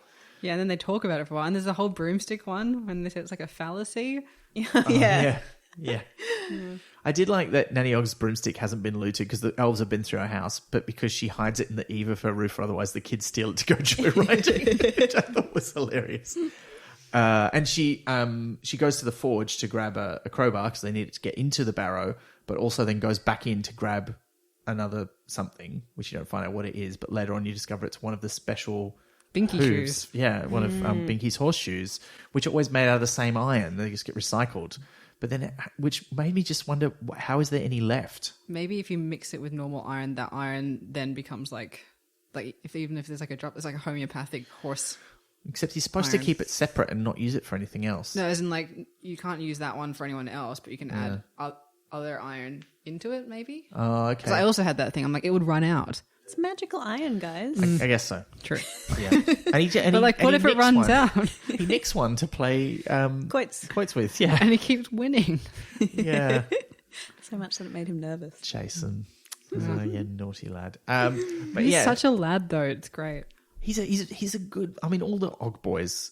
Yeah, they're all very likable. They are. Yeah, I really like them. I always imagine him as sort of like a Carrot type. Like, yeah, just an affable person. Like if Carrot had stayed in the mines, like Bit more worldly though. Yeah. Like Jason's sort of. I think being a blacksmith, he understands a bit more how things work. I mean, apart from when he has to have things explained to him by his mum. But Sean is very like kind of idealistic and optimistic and a bit more like. I mean, he seems a lot younger than he is. Like they're all adults, but he seems much more like an excited teenager, whereas Jason's like very stoic, like let's get things done, eldest child. But anyway, so that's what Nanny's been doing, and Granny's just been trying to get back to town, and increasingly, getting harassed by these elves that are in the forest. I'm talking about her alternate realities that she's tapping into, some of which where she's married to Rid Cully, some of which where she's not, some of which where she's died. And this is about the point in the book where she realizes that's what's happening, isn't it? Because up until this point, she's had that sort of lack of focus and forgetting things and feeling like she's getting a bit old. And it's very, like I said, it's very distressing to see Granny Weatherwax doing these things. She gets confused, like when they bring the elf in, she's like, but what about the children? Which suggests like her children in an alternate. But yeah. Yeah, and now she realizes that it's because she's tuned her mind to be aware of this other dimensional place where the elves live, because of that weakness between worlds that circle time is causing, and also them breaching that gap and coming across. She's also got all these ideas leaking in from the other universes, so alternate realities of what she could have been or who she could have been. Yeah, she can hear all their thoughts in a way. Like it's not that direct. And it's not until someone mentions it, like she has that conversation with Rid Cully about how Ponder describes it, that she kind of goes, oh, that's what it is. The trousers. Because, the trousers of time. And the parasite universes, which I thought was really cool. Yeah. When Ponder is explaining parallel universes and Rid Cully misunderstands and says parasite universes, and Terry, via footnote, tells us that this is actually real, like these parasite universes exist. Yeah, yeah. And it seems very clear that's what the elf universe is. But let's get to the showdown where everyone finds themselves at the dances. The witches are finally reunited because Granny has been brought there by the elves after getting captured and sending Rid Cully off. Nanny shows up after helping Jason muster up the remaining villagers from the castle to come form like a 100-person army. And Margaret finds her way there because she's trying to rescue Verence. And so there's a showdown that I kind of was like, oh yeah, I know what's going to happen. It's fine. But there's some good lines between Granny and the Queen. Oh yeah. Yeah, they have a real good hard ass off. Like a very psychological battle as well, where it's very much this idea of you can't have the two queens in the hive, and they're kind of battling to find out which is going to be the queen who survives. So the elf queen's been alive for a lot longer, but Granny points out that she's a lot older in her mind because you can't really progress if there's no end in sight as well, which I thought was an interesting parallel to the fact that they said earlier that night is there, but it was a different kind of night, the night that doesn't have day at the end of it. Yeah. When they're having the duel, Granny and the witch, the other thing that it made me think of was the wizard duel in the first Lord of the Rings film, because there's no like fire or lightning bolts and stuff. They just sort of stare at each other intently, and then one of them reacts as if they've been hit in the face. And I just thought that's a very Granny Weatherwax way to do magic. I mean, she just set one of the young witches' hats on fire earlier on because they're like, yeah, you can do that if you want, but you don't have to. Like, yeah, I'm going to make you knock it off. It was subtle, but also really direct magic from her. And it comes back to that idea that she uses magic a lot more in this book. But the showdown doesn't go great because, Margaret's kind of got up there. Sean and Nanny have rallied the townsfolk to come as a ragtag sort of army to come and fight them. Margaret's at sort of their lead in the armor with the battle axe, and she's sort of just waiting for the right moment and then comes forward and they all meet up, and then the glamour kind of starts to take Margaret over at just the wrong moment, and she's finding it really hard to push through it. Plus, the Queen looks like how Margaret wants to look. Like she's done that specifically as further torture. But then bees. So, I mean, look, this So plan B. Yeah, plan B. That's so good. I can't believe think of that. That's amazing. Now, how do we feel about this conclusion? Because like we've said, some of the earlier Pratchett books we've talked about on the show before, the conclusion feels a bit rushed and sudden, and like we haven't quite, well, not quite earned. Like it's it's not quite a Deus Ex Machina, but it sort of comes out of nowhere, like a change of heart or a sudden decision or a slight coincidence. And by the time we get up to where we're up to now, sort of almost halfway through the Discworld series, they don't feel like that for the most part. This one, though, I felt had a bit of that in it. Like I felt like a lot of the things had been set up, but I didn't quite feel like they'd been put into. I think until they happened, I didn't feel like they fit, and I still feel a little bit like that afterwards, because we have early on in the book where Granny's borrowing to try and figure out what's happening. There's that mention of like, yeah, no one can do bees. No one can do bees. And like, so there's your, Chekhov's bees. But then, but some of the other stuff that sort of comes out at the end, like, and it's not entirely clear why that's so important, except for making the Queen think she's won. I don't know. How do we feel about the end? It kind of happens off screen. Like, the long man turns up, the husband, and you don't really get to see what happens. You just get the king held out a hand and said something. Only Margaret heard it. Something about meeting by moonlight, she said later. So they're Tuxedo Mask and Sailor Moon. Yeah. Yeah. But yeah, I felt it was a bit abrupt, but I also didn't feel the need to read more of that scene. Like I feel like I got enough information to walk away satisfied, even if it was like a bit rushed. Yeah. I was fine with that. I think that the way that he's done it, kind of implying more than telling, is quite nice, because he has moved all of those pieces into place. Yeah. And so we kind of just put it together in our heads. We don't have to see it play out. Yeah. I mean, because really what's happening is, Granny's having this showdown with the Elf Queen, who is holding Margaret back so she can't sort of break the spell. And then she forces that battle so hard by summoning the bees. And then the Queen thinks she's winning because Granny lets herself look like she's losing, and which makes the Queen push further because she thinks I can finish her off. And there's that bit where the Queen basically does the like to the pain speech from the Princess Bride, where it's like, I'm just gonna like make you a shattered shell of what you were, but there'll be just enough of you left inside that you know what you were and how much you've lost. And you're like, wow, that's like, whoa, that's rough. And then she sort of lets it look like she's dead, which sort of distracts that Queen in that vital moment, which lets Margaret sort of like kick her in the shins and like get the sort of drop on her. But then that's when the long man turns up. And I guess it sort of all needed to happen at the same time, except that Granny seems to suggest later on that she wishes Nanny hadn't asked the long man to get involved. And you got to wonder, well, then what was your plan? Like, were you just was Margaret supposed to kill the Elf Queen? Would that have even worked? Can they be killed? I mean, yeah, they seemingly can. The beekeeper could definitely just kill her with a spray of that stuff. Yeah. Yes. Yeah. Yeah, he was so good. Oh. But yeah, I don't know. I felt like I needed a little bit more room to breathe in the conclusion there. And it was only after I'd read it and I sort of thought about it that I'm like, okay, I see all the things. And in the sort of post-climax come down of the book, that came out much more sexual than I meant to say. Shakespeare. But they discuss it a bit. It becomes apparent how much Granny has been setting this up and planning in advance and putting people in the right place to make this happen, using her sort of witchy prescience and she can sort of see. And again, like, if you want to use a modern pop culture reference, it's a bit like Doctor Strange looking at all the different possibilities and then choosing the one that's going to work. But then we still go through the wedding. Margaret gets convinced because, she confronts the other two about the letter, and Nanny has no knowledge of it. It says she doesn't, although it's hard to tell when she's lying, as Margaret points out. Granny must have written this letter. And as you said, she's like, well, what were you going to do when we came back? Normally you'd describe that as a very paternalistic, domineering behaviour. This is sort of a maternalistic, domineering behaviour. but yeah, which is still a bit harsh. And she just sort of goes along with it. And I mean, maybe it's just that, times have changed now since the book was written. It doesn't quite feel good. Like, they don't have a romantic reunion.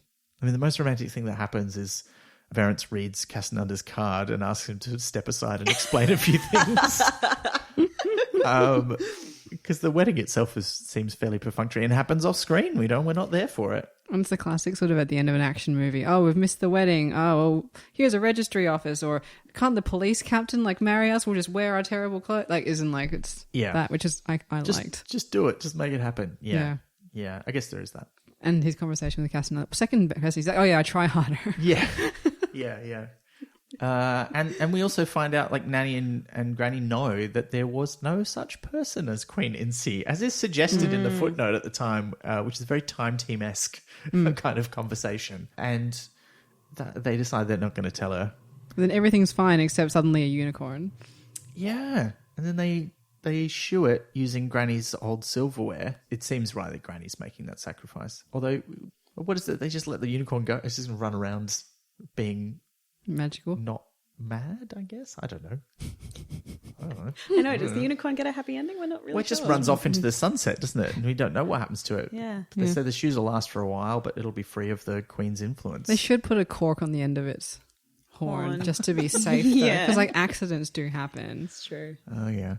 Oh, because remember, there's that nice bit where there's a great bit of magic where Granny lets her hair down, which is quite exciting, and then pulls out one of the strands of hair and turns it into a lasso, and then it's going to have to do what I say because I'm qualified to tame a unicorn, and everyone's a bit coy about saying what that means, but they're like, what, really?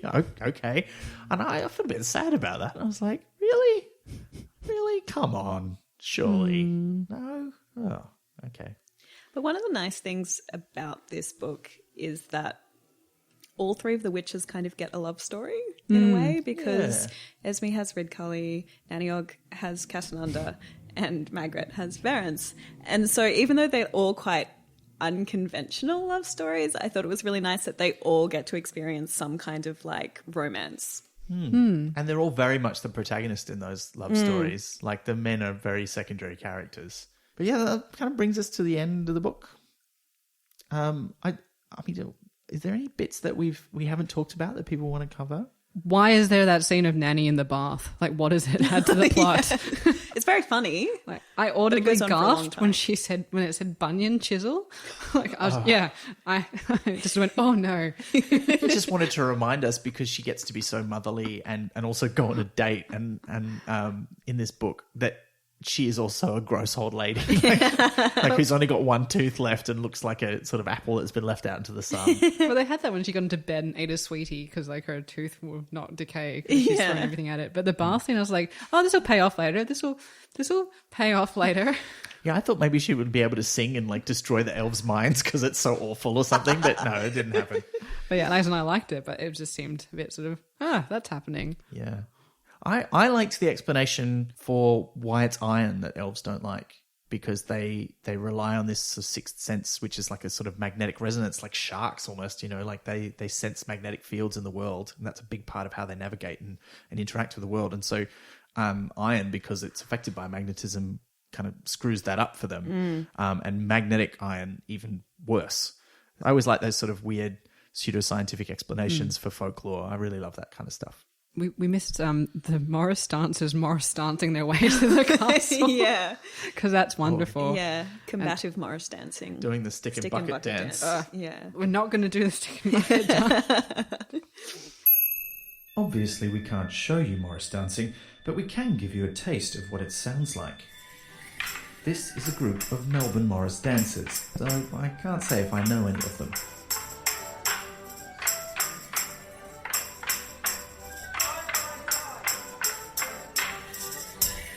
Just imagine an elf's head being crushed with each wooden clonk.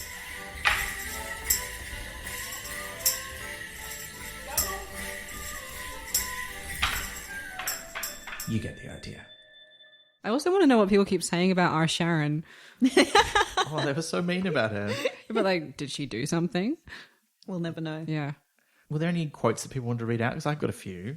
I really liked when Magret wakes up in the castle. Magret woke up and knew she wasn't a witch anymore. The feeling just crept over her as part of the normal stock-taking that anybody automatically does in the first seconds of emergence from the pit of dreams. Arms, 2. Legs, 2. Existential dread, 58%. Randomized guilt, 94%. Witchcraft level, 0.00. I was just like, that's great. Because I would really, apart from the witchcraft level, I mean, mine's always 0. I really identified with that. Yeah, me too. The boot up sequence. There was a lot of really nice lines that I won't read out. I'll just read the one that I found hilarious, which was when Casananda and Nanny are on their date. And she goes, "This is damn good wine," she said, picking up another bottle. "What did you say it's called?" She peered at the label. "Chateau Maison." Chateau. That's foreign for cat's water, you know. That's only their way. I mean, she's not wrong in a sense. I know, but it's so good. It's so good. That was very good. This is the book also that introduces Herne the Hunted, who I named as one of my favourite Discworld gods last episode. And yeah, he only gets that one scene where he's running through the forest going, ah. No, he munches it. Oh, that's right. No, he does pop up later and saves some of the rabbits from the elves or something. Yeah, that's true. So against his nature as well. All the stuff about Mr. Brooks, the royal beekeeper, Yeah. is just so good.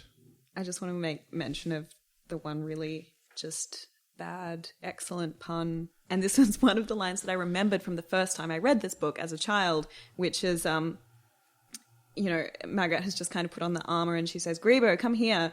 The cat turned and tried to find a place of safety in the suit's breastplate. He was beginning to doubt he'd make it through the night. Yeah, that was so good. And he becomes Schrodinger's Grebo, which is so good, because she puts him in the box-marked candles. Yes. Oh, yeah, and there's that... Here, hold this. There's that line Don't about open it. Yeah, he could be in any one of 3 states, alive, dead, or bloody furious. I got to read the quote that's sort of like the key quote of the book, and I think it's actually on the blurb for some editions, about elves. Elves are wonderful. They provoke wonder. Elves are marvellous. They cause marvels. Elves are fantastic. They create fantasies. Elves are glamorous. They project glamour. Elves are enchanting.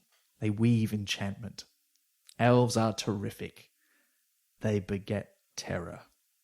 The thing about words is that meanings can twist just like a snake, and if you want to find snakes, look for them behind words that have changed their meaning. No one ever said elves are nice.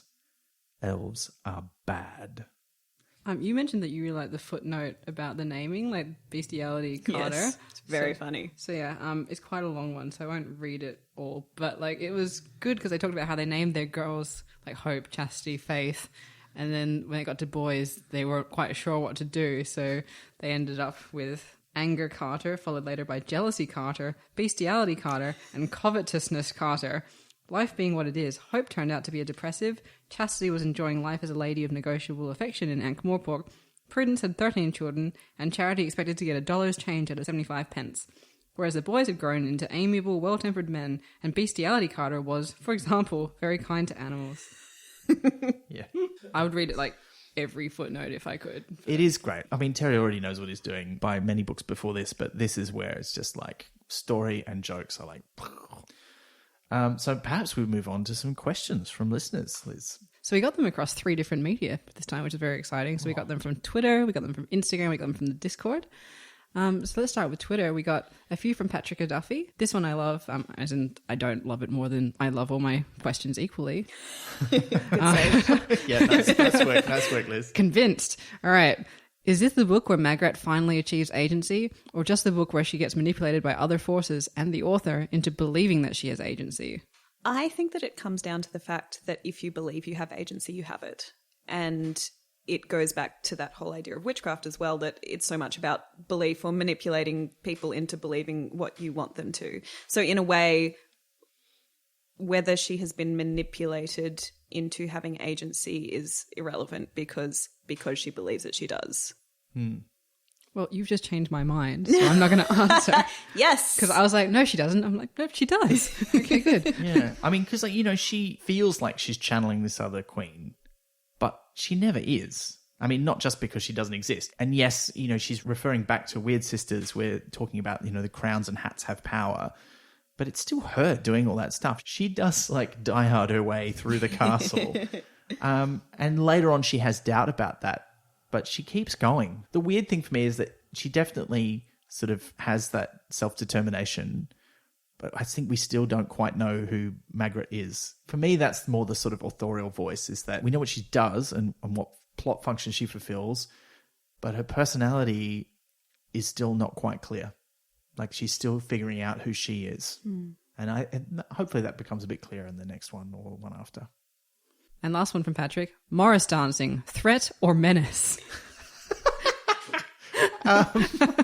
Why not both?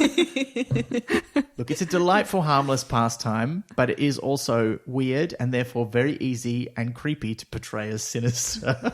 There's a great Doctor Who episode. Drink. It's a great Doctor Who story where the Doctor visits this little town where this alien being has been summoned who's basically looks like a demon, and there's a bunch of Morris men in that who get corrupted to evil, and they do very sinister Morris dancing and tie him to a maypole, and they're going to kill him. Tie him to a maypole? Yeah, they do it. It's very Wicker Man kind of territory. It's pretty great.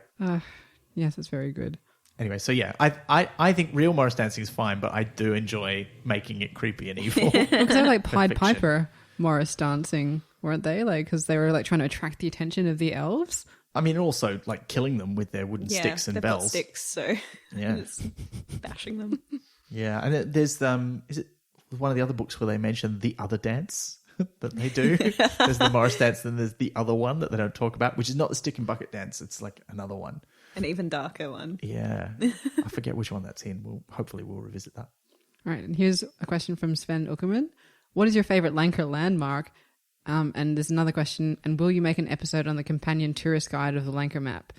So should we just quickly cover the second part, and then we can talk about our... Sure. Look, I think we'd love to do some bonus episodes for that sort of thing, and with your support, hopefully we'll be able to do that. So thank you very much for all those who've been supporting the podcast. But yes, we do have vague plans. We're not quite sure how to fit them into the regular schedule because we kind of don't want to extend the podcast so that it goes for 8 years. But we would like to do some bonus episodes covering things like the maps and the almanacs and that sort of thing. So yes, hopefully we will. What was the first question? Favorite Lancre landmark? There's some great ones in this book, aren't there? Like the place where the sun doesn't shine. I think that's my all-time favorite. It's so hard to go past that because it's mentioned in multiple books as well. It's like there's like a cave, but then there's a thing on top of the cave, and then the sun can't ever get in there, but you can. I'm like, yeah, that's great. How about you? Oh, God. Just spoiled for choice. Yeah. Yeah. I think I have to say the same as you. It's just too funny. Yeah. It's so good. Just the long man, because it's just so juvenile. Oh, yeah. Yeah. It's great big tonker. Yeah, it's such a blatant, like, but it's so funny because it's just unashamed of being such a corny joke. Yeah. But yeah. And last question from Sven is, which is your favorite witch? So we've kind of covered that a little bit, but we talked about it in the Weird Sisters episode, but I think it's worth revisiting now that we've read a few more books that they're in. And I want to know what Nadia's favorite witch is. Yeah, definitely. I have to say Granny Weatherwax. I think because I wish I could be like her, because she's like, she knows her shit. She's very intimidating. She is so sure of herself. I feel like I want to be Granny, but maybe I have a little bit of Margaret in there as well. We all have a bit of Margaret in us somewhere, don't we? Yeah. Liz? I also love Granny Weatherwax for similar reasons as above, and I just love how she just gets stuff done and is very self-assured. And she's just very funny sometimes, but not on purpose. Yeah, you never get she hardly ever makes an actual joke, and there's a few times where she does crack a joke on purpose. You're like, what just happened? Yeah. Look, Nanny Og is still my favourite, but I think one of the things that this book changes for me is that I previously said I suspected that she's actually more powerful than Granny, but she would never let that on. But in this book, she makes it very clear that that's not the case, and that Granny's like the most powerful witch she's ever known, and she couldn't match her, and she's a little bit afraid of the level of power that Granny Weatherwax has inside her. And I quite like that. I think that's grounding. Because if Margaret is afraid of Granny, well, that's just what Granny wants. If Nanny is afraid of Granny, then I think Granny sort of takes stock of that and is like, am I okay with this? Like, that it's a bit of a limiter on her, which I think is really important. I do think I would have liked Margaret's mentor, though. Like, I think she would have been very interesting to get to know as a character, because she's the one who's well-travelled, and she had like that cottage full of knickknacks, and she was very smart. She seems like she would have been a good one. Yeah. Real nerdy witch. All right, so here are a few from the Discord. One from Melissa. Do we ever find out why Casananda is only the second greatest lover, and also who is the greatest? Isn't there a footnote when we first meet him in Witches Abroad that sort of mentions who the greatest lovers might have been on the disc? I mean, I think probably there's no evidence either way. Like, he is a professional liar. But I like his excuse in this book that he says he's the second greatest because he tries harder. But I also feel like he's put that on his card because it feels more real. Yeah. Like, because everyone would and I think this is something that's mentioned in one of the books, but anyone can claim to be the world's greatest lover. But if you claim to be the world's second greatest lover, people are like, Has more weight. do you know this for a fact? Maybe it's real. Is there a ranking system like in tennis? Like, Yeah. Well, you don't want to be caught out, love. I just realized that the tennis one is called the seed system.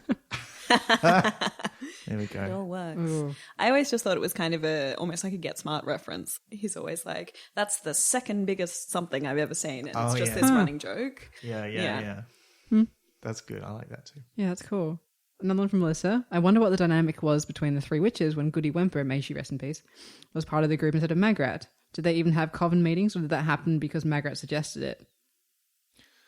Well, it's in Witches Abroad at the start. They have the big sort of witches meeting with all the witches who are still in Lancre. And I think they probably would have had those kind of meetings. It seems like they probably wouldn't have operated as a traditional three-witch coven with Goody Wimper. She would have been too busy doing experiments. She doesn't have time for that shit. She's busy. What do She you could have guys reckon? Skyped in, I guess, through like a crystal ball. Scried in. Oh, scried in. Yeah. I was drawing you like the crystal. And you can just bet that they have the same kind of connection problems as well. I can see you, but I can't hear you. What's happening? It's like old people using technology, which is a terrible cliche, but I think we've all had experience with it being true. Definitely. I don't know. Do you think? I mean, they certainly have a lot of respect for her on paper. Like, they pay a lot of verbal respect, but I feel like they would just think she's wasting her time because neither of them hold much stock in actual scientific style medicine. It would have been Granny and Nanny and Goody Wemper, but like Goody Wemper, I don't think would have cared in the same way that Magrat does because she's doing her own thing. Well, also you get the impression that the times that they're together when we visit them together are in times of great witchy crisis. Elves coming in, the land being taken over by an evil king, evil godmothers and vampires and whatever. And I don't think that happens that often until this point in their lives. So it's now like they need a coven.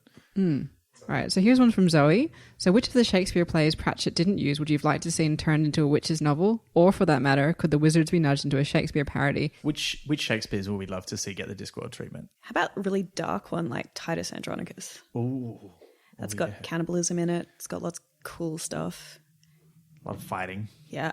Yeah. Would you give it to the witches or to the wizards?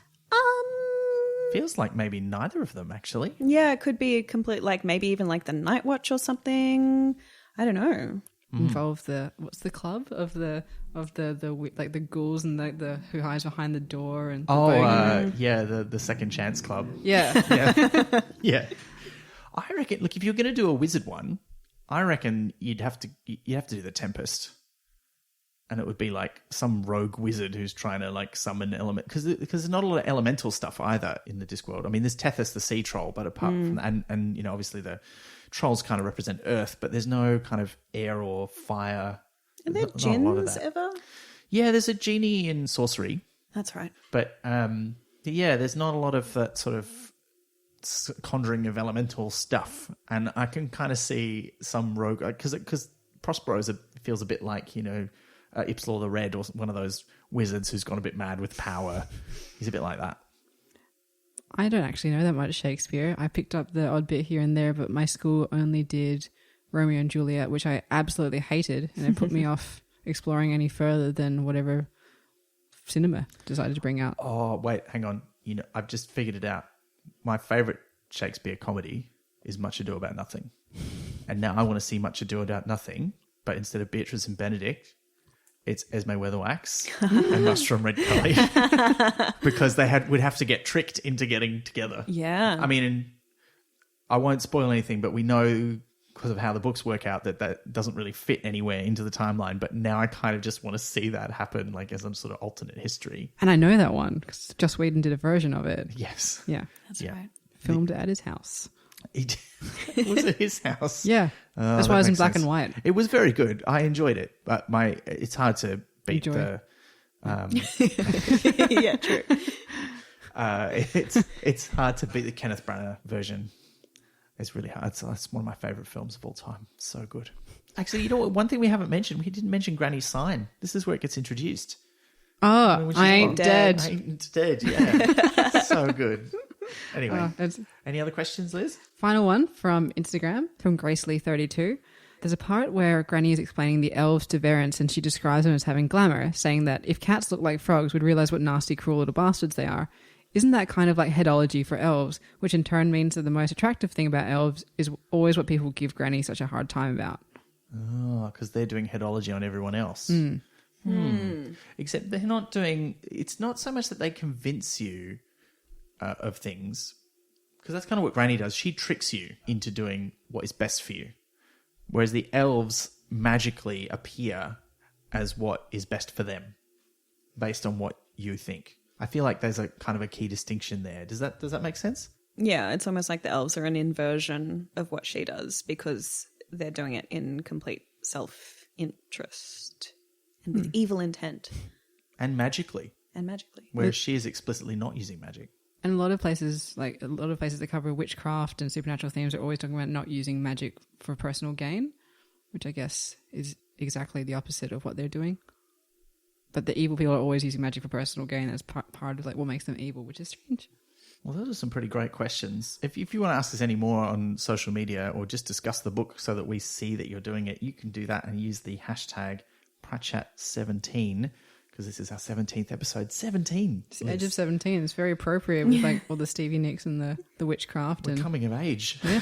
It feels. And I just watched Jawbreaker yesterday, so like that makes 17 even more horrifying. Oh, yeah, okay. There's parallels because they're kind of like the elves, like that everyone sort of sees them as an aspirational thing, and yeah, they get power based on how people see them. Yeah. It's true. It's a very plastics thing as well. Tune in on how this is just Jawbreaker with elves. Totally. And look, Nadia, thank you so much for joining us. Thank you for having me. Now, you've got a couple of books out, or one's out and another one's coming out soon. Is that right? No, they're both out. Oh, they're both out already? Yeah. So they are Stranger Things tie-in books, unofficial guides. So the first one is called The Book of Barb. It's completely devoted to Barb, justice for Barb, etc. The second one, which just came out late last year in December, is a almanac. So it's more broadly about Stranger Things season 1 and season 2. It's got monster guides and quizzes and personality tests and all sorts of fun stuff. So get onto that. Sounds amazing. Has a Dungeons and Dragons quiz. Oh, okay. Well, now you've got my interest. Oh, that's fantastic. And look, I mean, if you're hanging out for season 3 and 4 and 5, I mean, did they confirm there's going to be lots more Stranger Things? I think they might. Those children are going to hit puberty real hard real soon. Yeah, well, I think it's already happened. They're just going to have to jump the story forward a little bit, but that's okay. But if you're hanging out waiting for Stranger Things, you do always then find Nadia's books. Who are they published by, Nadia? Smith Street Books. Okay, and where can we find them? Pretty much in all big bookstores. Support your local indie. Yeah, great. Well, look, this is March now as you're listening to this, or unless you're listening to it in the future. So let's specify March 2019 is when this episode is released. You're using Lancre time. Yeah. Circle time. Wait, that's something I forgot. It's never addressed in this book that Granny Weatherwax has aged like 16 years less than Mustrum Ridcully because they skipped Lancre forward in time during Weird Sisters. Huh. I meant to bring this up. It's never brought up. He never looks at her and goes, wow, you're looking particularly great for your age. He must be like 20 years older than her when he wasn't before. But they just don't even notice. He's probably too love-struck to even realise he's just like, you're so beautiful. I guess that's It feels like you haven't changed. Yeah. But anyway, I just thought that was weird because no one ever mentions it after that book and it's such a big thing. And this book goes to pains to mention several other things that happened in previous books. Anyway, I've disrupted our flow of the podcast, but it just was so important. I thought, Well, while we've disrupted the flow, can I just say, two things that Yes. that came up for me in the thing. So Lancre rhymes with wanker, and one of their main landmarks is a giant penis. So that's funny. Yep. Okay. Yep. And the other thing is they talk about like the broomsticks being a fallacy, like spelled like phallus, so PHALUS. And I just thought it was interesting because what do you think Nanny Ogg's favorite TV show would be if she grew up in the 90s? Yonick the Hedgehog. Speaking of longbows, Yeah. Wow.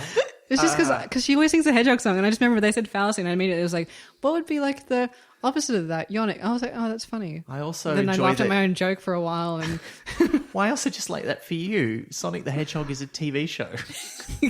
is it something else? Yes, he's a video game character. I was an only child. There's no one to play video games with. Wait. It's a single player video game.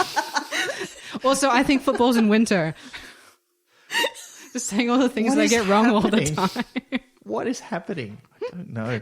Also, Oh, hedgehogs actually, don't look like that. if we're going to confess things we believe that weren't true, we do have a recurring little thing that we talk about on this podcast of things that you always believed were true and then suddenly realised were not. I only realised last week, because I saw the trailer for the remake, that the title of the book, Pet Cemetery, is not in fact the ridiculously wrong and weird way that Americans spell cemetery. It's no. part of the narrative of the book that it's misspelled on the sign for the pet cemetery. And I was like, how did I not know this? Because I've never read it or watched the film. I just sort of am aware of it through popular culture. But yeah, so there you go. I do have one. That's more Long-time shade listeners. at American spelling, though. That's believable. It is, yeah. Yeah. Oh, anyway, what a digression. That was amazing. So this episode comes out on March the 8th, 2019. And later this month, we are both appearing, Liz and myself, at the Speculate Festival here in Melbourne. We'll be on a variety of panels and workshops across both days of the festival. Liz is participating in one of the intensive workshop days on the Friday. I'll also be part of the schools program on the Friday, and we'll both be chairing panels or appearing on panels on the Saturday program. So that's Friday the 15th and Saturday the 16th of March in Melbourne. If you want to find out more about the festival, you should go to specficvic.com.au. Not only will you find us there, but also several previous guests from Pratchett, including Dan Golding and Amy Kaufman will both be there as well. Now, not only will our previous guests be at Speculate, but if we look into the future, next month, to tie into the festival, we thought we'd go back in time, seems appropriate for a sci-fi and a fantasy festival, and read one of Pratchett's very early science fiction books. So which one are we going to be reading, Liz? The Dark Side of the Sun. Oh, yes. I'm so looking forward to this. I haven't read this for such a long time. Have you read it before? I haven't read it ever, and neither has our guest. So it's going to be an interesting one. Now, our guest is also appearing at Speculate, and he is... Author Will Kostakis. So that's going to be a great episode. We'll see you next time for that. Two more things we should mention.